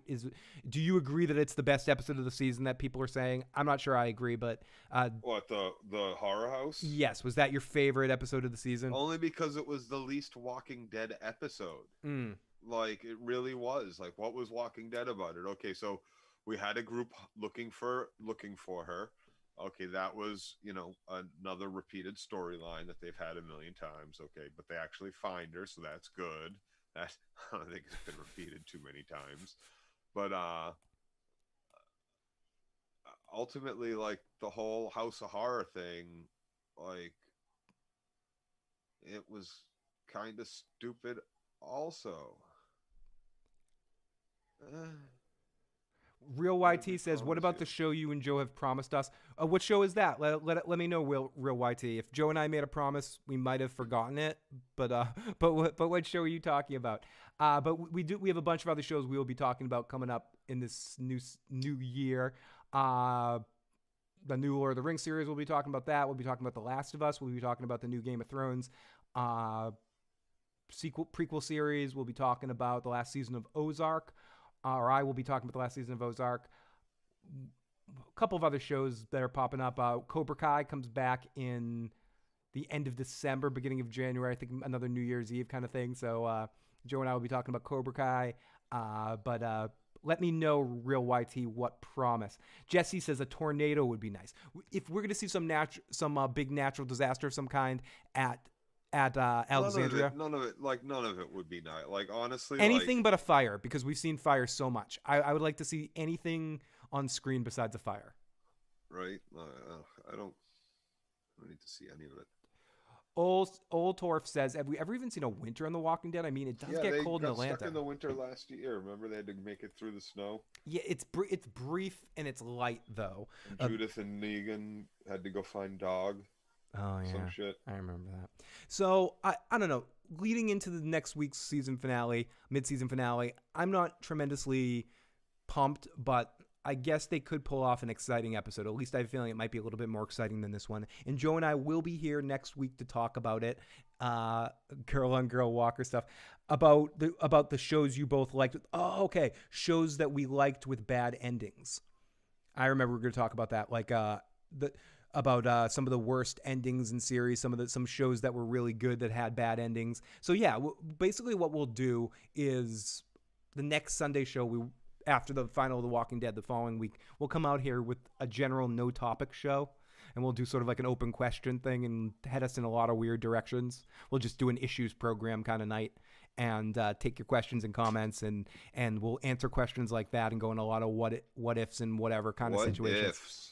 Which speaking of what ifs, if you want to check out some Game of Thrones stuff that I'm about, right now I'm talking on Teflon TV on Wednesday nights at about 6:30 p.m. and we're doing different what if Game of Thrones scenarios. The most recent one we just did was what if Renly was king? You know, what if Stannis had died and no shadow babies were birthed and Renly became king? How would that have affected stuff? We also did what if the Red Wedding never happened? The next one we're doing, which we already announced, will be what if Robert didn't die, how the story is affected there. So they're fun what if situations. And for Game of Thrones stuff on here, as soon as we get a trailer for the new House of the Dragon series, Joe and I will start picking it apart and talking about that series. And yes, we will be on after episodes air on Sundays to talk about that season episode by episode and all of that fun stuff like that.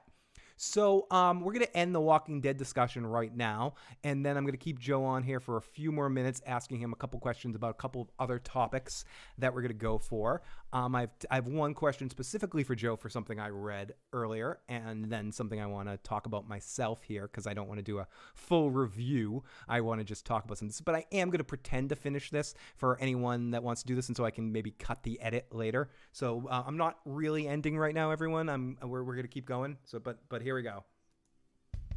Everyone, thank you so much for watching tonight, this Walking Dead broadcast. We'll be back next week to talk about the mid-season finale of The Walking Dead. Make sure you subscribe, follow us, listen to the podcast, share it with your friends, and all that sort of stuff.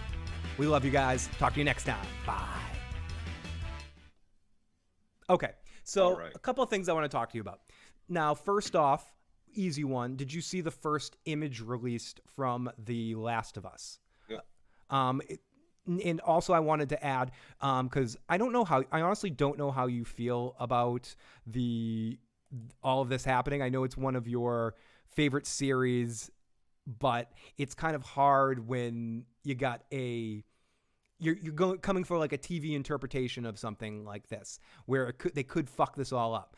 But they also did announce that the director of the video games is working on the series as well. The same person that's Neil Druckmann. Yes. So are you, as a card-carrying member of the Last of Us fan... I'm looking forward to this. You're looking forward to this, and are you hopeful that this is going to be good? Yes. And you like the casting of Pedro and the little bear as Ellie there? Or are you a little concerned about her casting or his casting? More concerned about her casting. His casting. His casting. Do you feel like you associate him a little bit too much with other characters that you might not be able to? No, I'm concerned a little too much that I already know what Joel looks like. Right. So it's gonna be rough for me to see someone else. They'll make them look as much like Joel as they can, and from what I see, but still, I'm I don't know. Joel is a very specific character. I don't know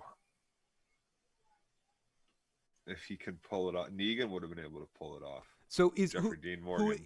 Would Jeffrey Dean sure. Morgan be your dream casting of that character?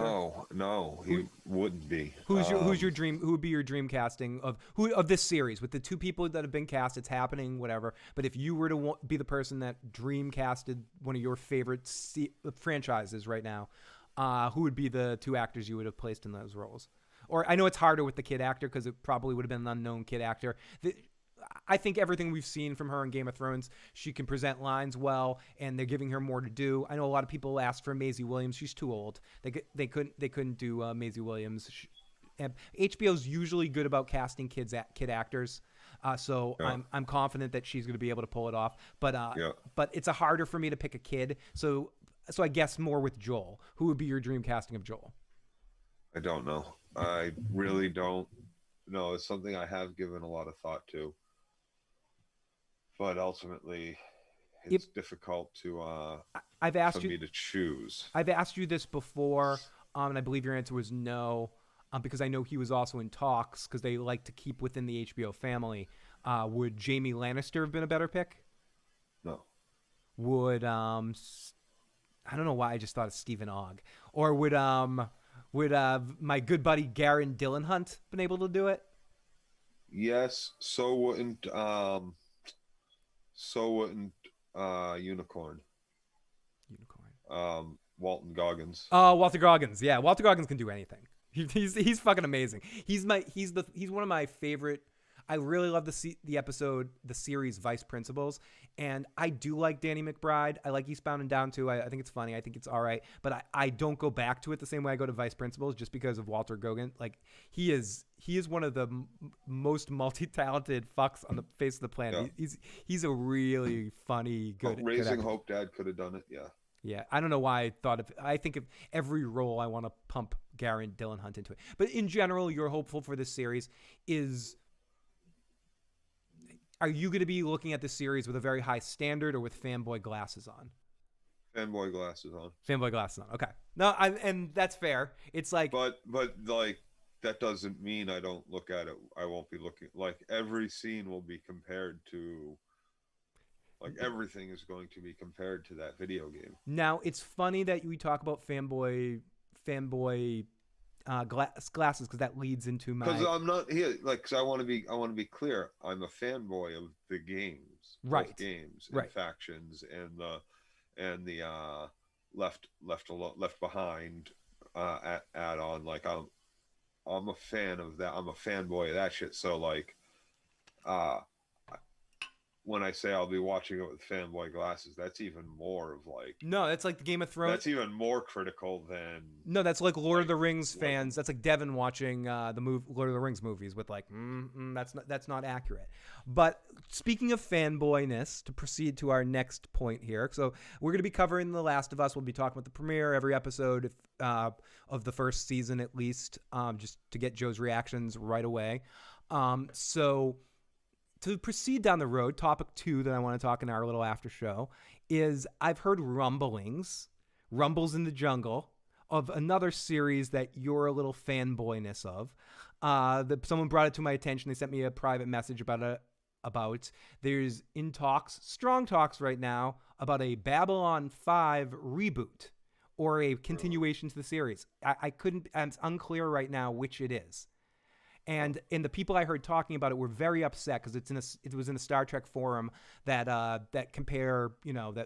talking about how even though I haven't watched it and I know how special it is to you as like a sci-fi series, similar to what Deep Space Nine or Next Generation is to me. And I know you love those series too. It's not about better or what influenced what. We're not getting into that right now.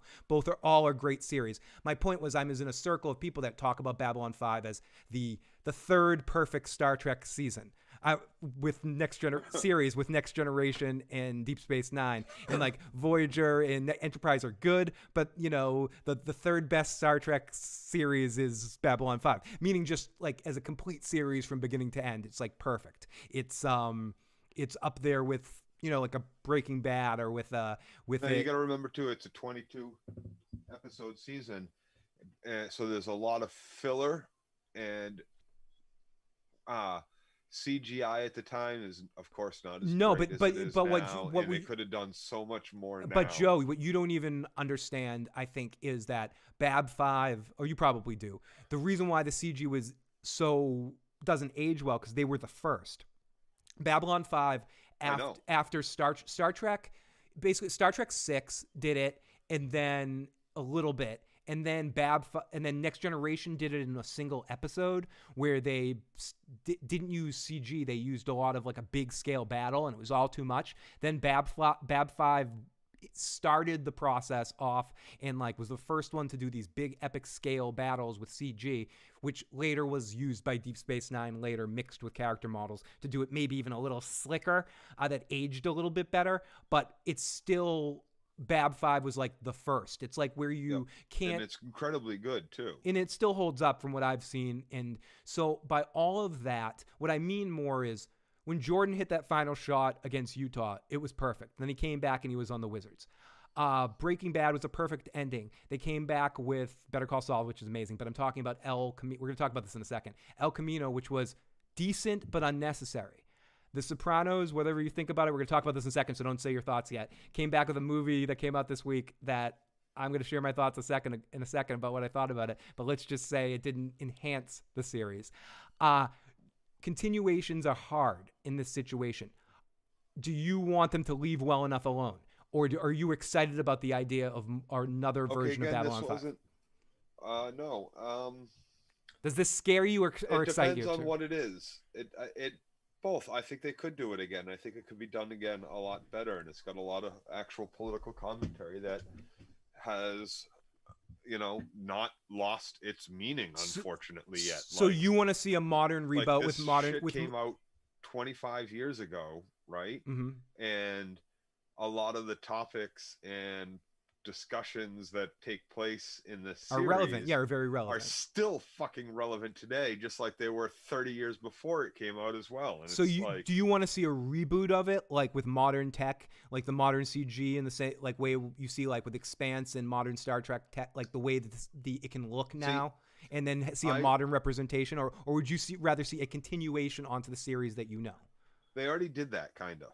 They already did continuations. I know you don't know this. No, there was a spin-off or two, and there's like 5 movies that came out after the series ended. Oh no! Sorry, Real YT just said it's going to be on the CW.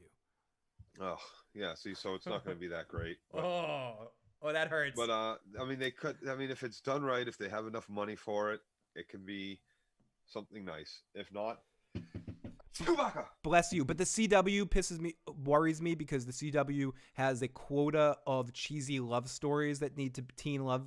Because could they do Babylon 5 teen romance? Are they doing 20? See, like if they're doing 12 episodes or some 10 episodes or some shit like that, they could take out a lot of like dumb filler episodes that really are just like not really needed to the storyline, that might only have like 1 or 2 scenes to the macro story that they could just weave into like a much tighter narrative, tell the story really well, get the main arc done within 3 seasons instead of 5 seasons. Joe, have you ever seen this? And then go into some of the after show movie stuff and spin-off show. Yeah, shows. But have you ever seen a CW show do that? They milk. They milked Arrow until it was horrible. They fucked Stephen Amell with CW until he was devoid of talent. Here's the thing. That's the only way I see. Could Stephen Amell play Joel? No. See, because Michael J. Straczynski, the creator and writer of Babylon 5, who also did Sense8, which is fucking unbelievable. It is good. I've seen Sense8. Like, I like it. It's one of the best shows ever made, as far as I'm concerned. And those are both his shows, right? Or like 2 of his better shows that I really love them both. Like, and I don't see him letting go of Babylon 5 to be made worse than it was the first time. I can't see him agreeing to anything but enough money to do it right and do it right again with better materials to work with, possibly better actors and directors and writers on his side, like the Straczynskis and other people that he's worked with now. Well, let's hope that like the Wachowskis, not Straczynski. Let's hope that the CW gives him the room to do that. So we'll look forward to that, and we'll definitely get Joe's thoughts on the CW Babylon 5 series when it's released. I wasn't going to talk about this, but talking about the re-release just made me quickly want to mention the Night Court thing that's coming out too, which I'm mildly cheesy. I don't think it's going to be excellent, but I do like John Larroquette, and I have liked his projects post, even though he hasn't done anything that's popped. He had this show where he was playing one guy in multiple generations. He was like the oldest version of it. And I think John Larroquette, he's like one of those guys that's, people forget how many times he won that Best Comic Actor in the Emmys all those years in a row as Dan Fielding. He owned TV in the way that Neil Patrick Harris owned it as Barney Stinson for a while, or Niles. Oh, I wouldn't be surprised if he modeled that character on Fielding. Yeah, I absolutely. I feel like there was a big element of that, of Dan Fielding in that, 100%, Joe. So I like the fact that I wish they did it when Harry Anderson was still alive, and also Maggie Post just recently passed too. Yeah.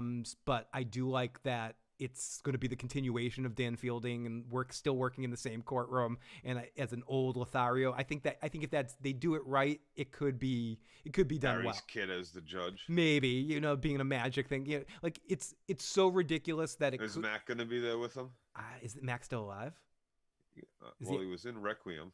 I think he's. I hope so. I hope any of the is Richard Mall still alive? Is Bull still alive? I don't know. Marsha Warfield's still alive. She could show up. So I mean, I guess you could have some of the old cameos show up. Maybe you'll have like a goodbye to Harry Stone kind of moment.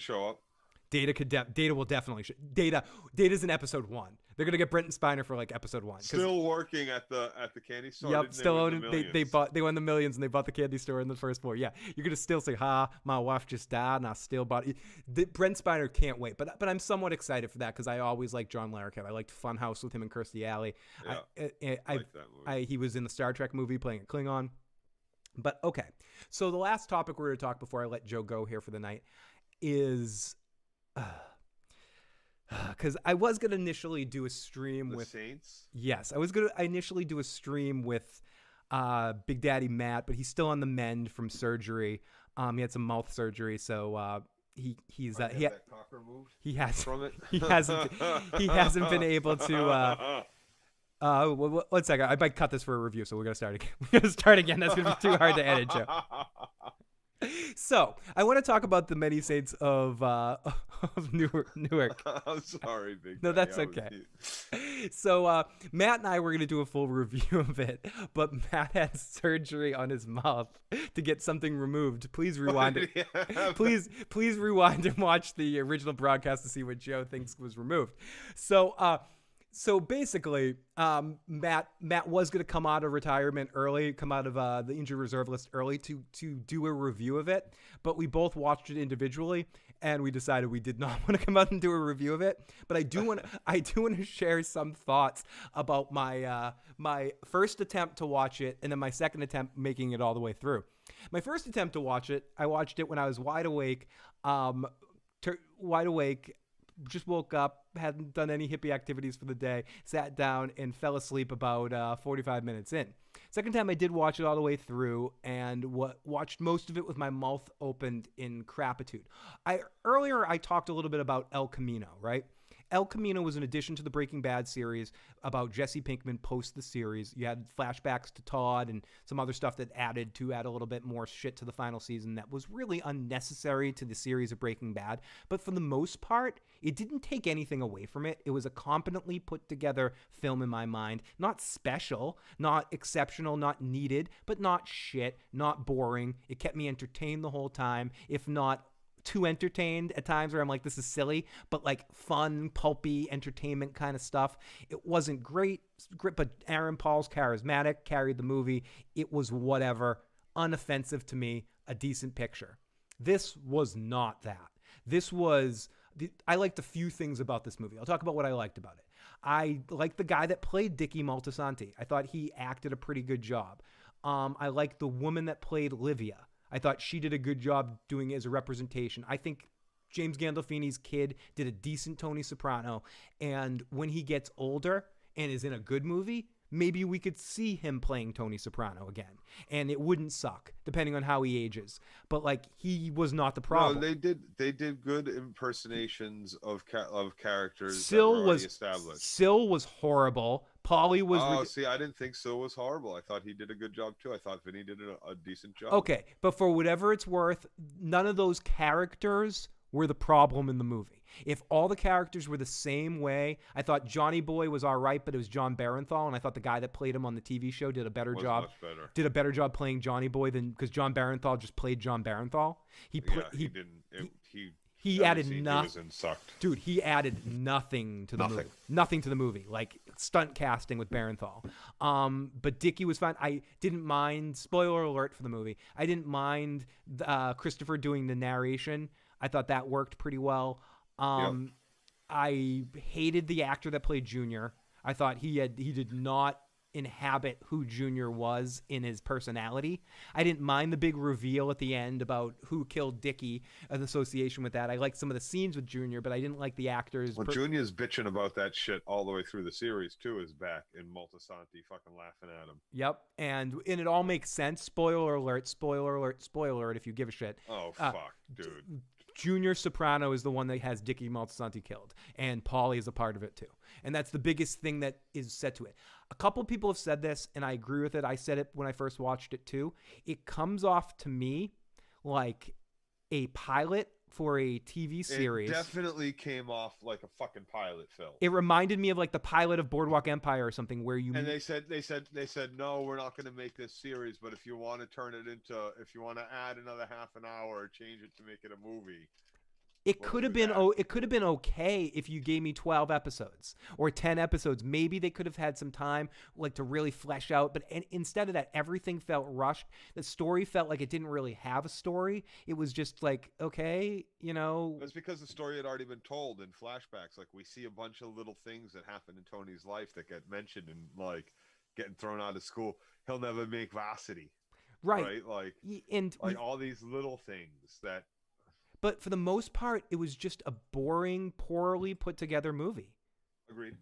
And that's a shame because I'm a fanboy for the Sopranos series, and more than Joe is. Like, I'll rewatch it, even the later episodes. I think when Joe rewatches, he stops at season 3. And, like, I love the series from beginning to end for the most part. Even on rewatches, I like the stuff I didn't really like the first watch through. I enjoy the ending. I think I'm not one that complains about the ending of The Sopranos. I think if people are still talking about that fucking ending, I think it's an Andy Kaufman-like ending, and I like it. Tony dies. It makes sense. They set it up millions of times throughout that final season with the slow motion scene with Syl, with the silence happening with Bobby. They don't know. He's not dead, dude. Whatever. We can argue about that later. But I like it. The end of The Sopranos. All that to say that I'm a fanboy. I went into this wanting to watch it, wanting to be a fansplainer in the way I am about El Camino. That's why I'm comparing it to. Like El Camino, I'll say it's necessary because it's a good movie. But people say, oh... Like you even try to do with The Walking Dead. What was that? Like you even try to do it. Yeah, I try to do with The Walking Dead. I'll explain myself just because but I can't do it with this Many Saints movie because it did the thing that movies can't do to me. Like, because I am a television show watcher. So if a movie is going to keep me for 2 hours or 2.5 hours for longer, it's got to keep me entertained. Number one. I don't care if it makes sense. I don't care if I love the characters. I don't care anything. But when I'm watching a movie, I need to be entertained enough to keep going because it's not like a television series where I will give it time to breathe. A movie, I have a very short window that you need to grab me. I watch movies far different than I watch TV series. TV series, I'll give a series 3 or 4 episodes to grab me because something like The Wire, for instance, gets good in episode 7. If you don't make it to that episode 7, and you give up in those first couple episodes, you're like, this is boring procedural crap. I don't want to watch this. You're missing a whole lot of shit that comes later. There's Breaking Bad. That first season is a slog. Like, I love Breaking Bad. It's one of my favorite series of all time.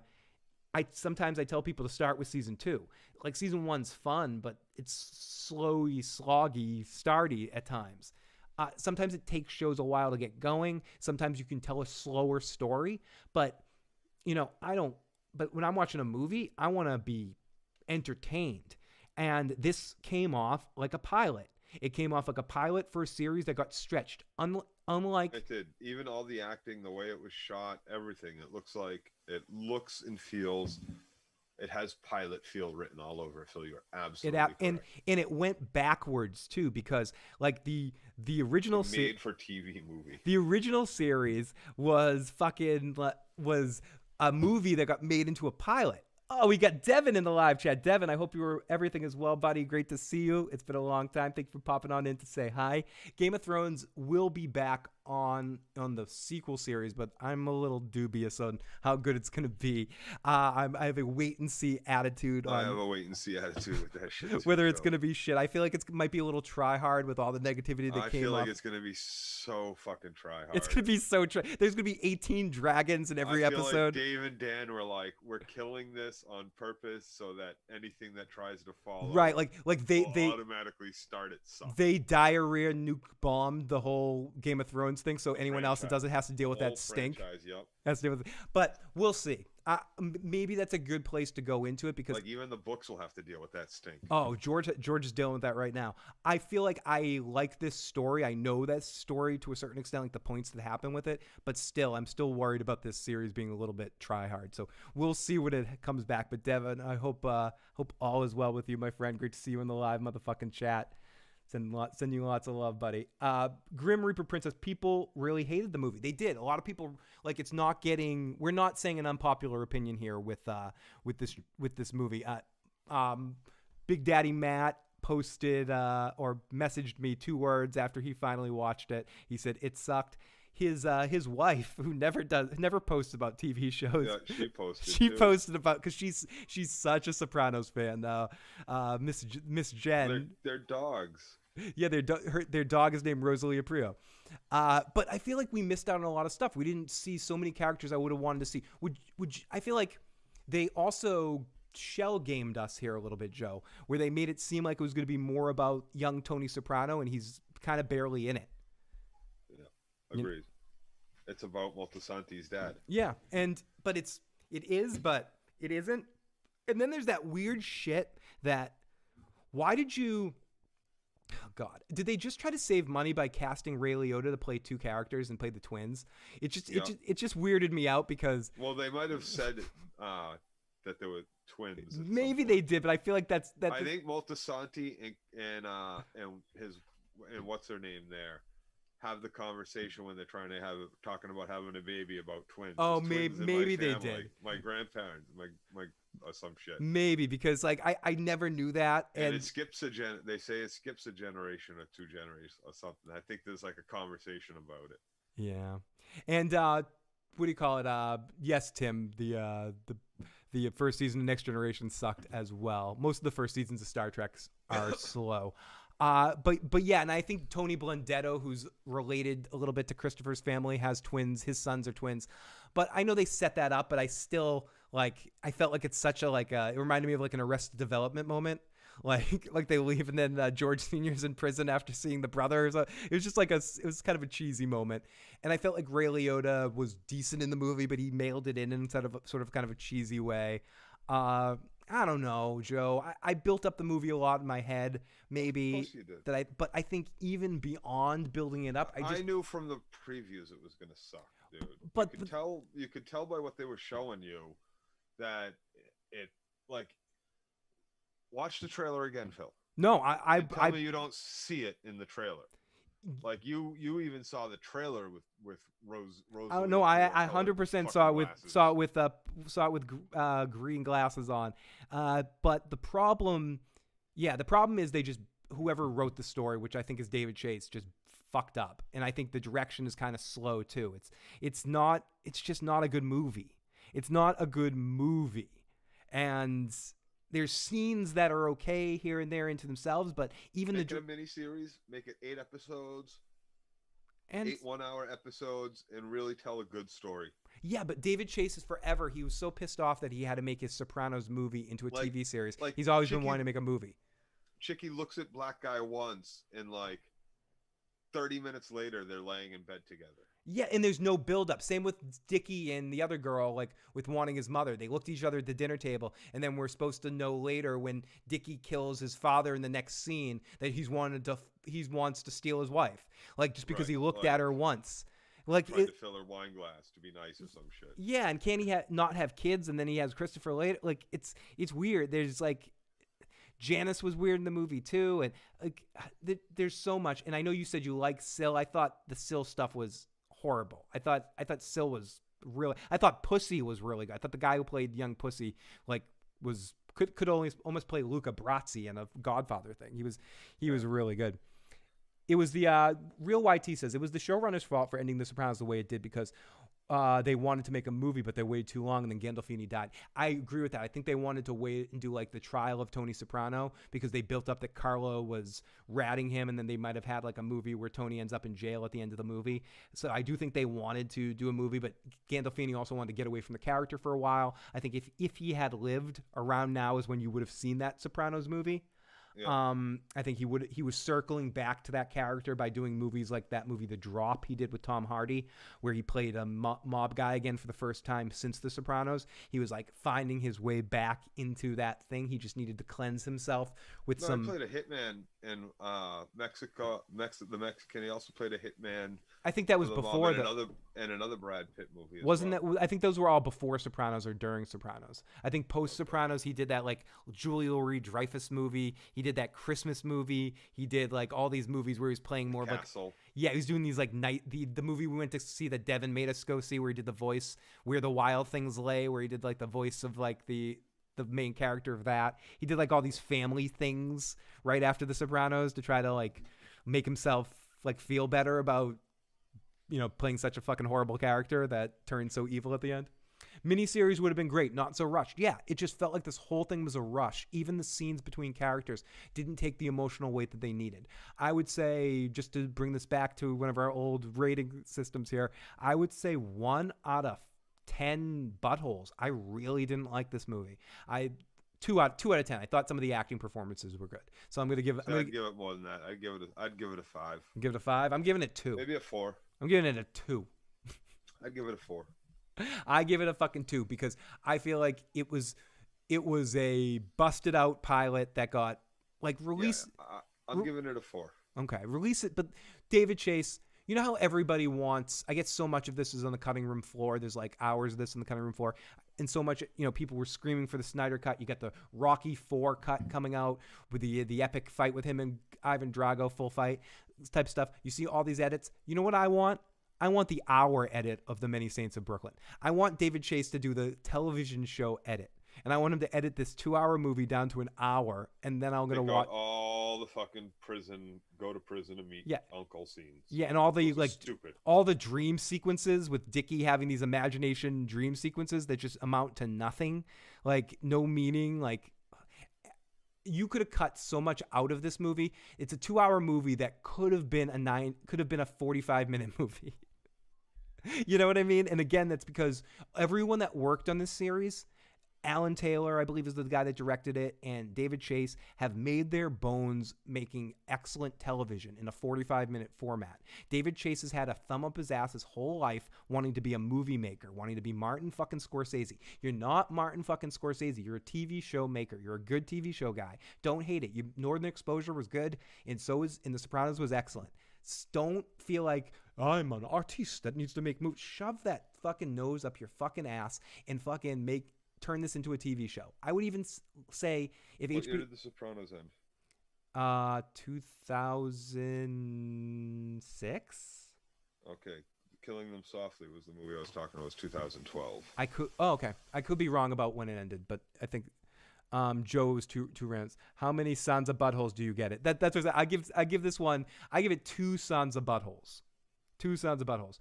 And it's funny with Only Murders in the Building, which I'm watching as well. I was referring to that too the other day, David, because there's side boob of Selena Gomez. So for that one, I'm giving the show 5 Selena Gomez side boobs.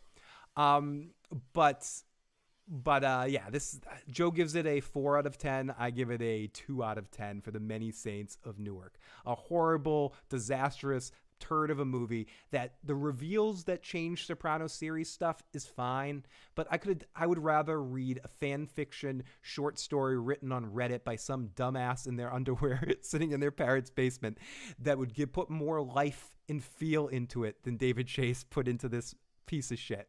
So I feel like he farted this out and had been holding on to this for years. It felt stale. It felt like a fucking stale piece of dog trash.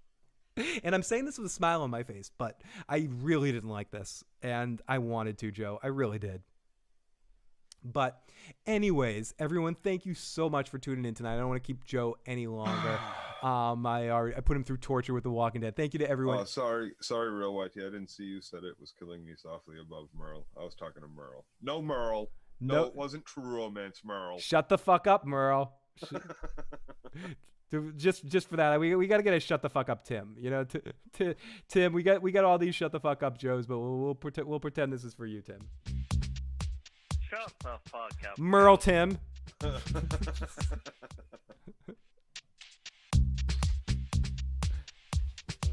the fuck Merle, up, Tim. There you go, Merle, Tim. So everyone, thank you so much for tuning in. Great to see you in the live chat, Devin. Hope all is well with you, buddy. Grim Reaper, Real YT, MQ, all of our good friends. We love you, Tim. You're the best, buddy. Have a good one, my friend, and have a good one, everyone. Sorry, I'm trying to get to the fucking music. Where's the fucking? There's this shit. There's this fucking royalty-free dog shit. So everybody, thank you so much for watching my podcast. If you want to watch more of my shit, just tune back in every week. But Joe and I will be back. Joe and I will be back next week, next Sunday, to talk about the mid-season finale of The Walking Disaster. I mean, The Walking Shithole. I mean, The Walking Dead.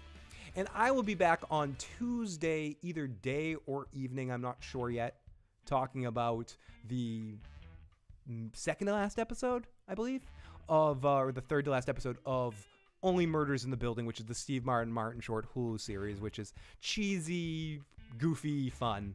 You know, nothing too good, nothing too deep, just a cheesy murder mystery, podcasty, spoofy, funny series on Hulu. So if you're interested in that kind of babblery, check that out. That will be on Tuesday or maybe Monday night late. And then, like I said, Joe and I will be back next Sunday. I may pop in again between there, but I'm still settling into my new place and packing out shit. But now that I'm sort of settled in and this is part of my living room, so it's really easy to just run over here and access this, so I don't have many excuses anymore, even to do some short streams. So, Joe, thank you for joining me tonight. Thank you. Thank you, chat. Thank you, motherfucking chat. We love you guys. You guys are amazing. Talk to you guys next time. Later.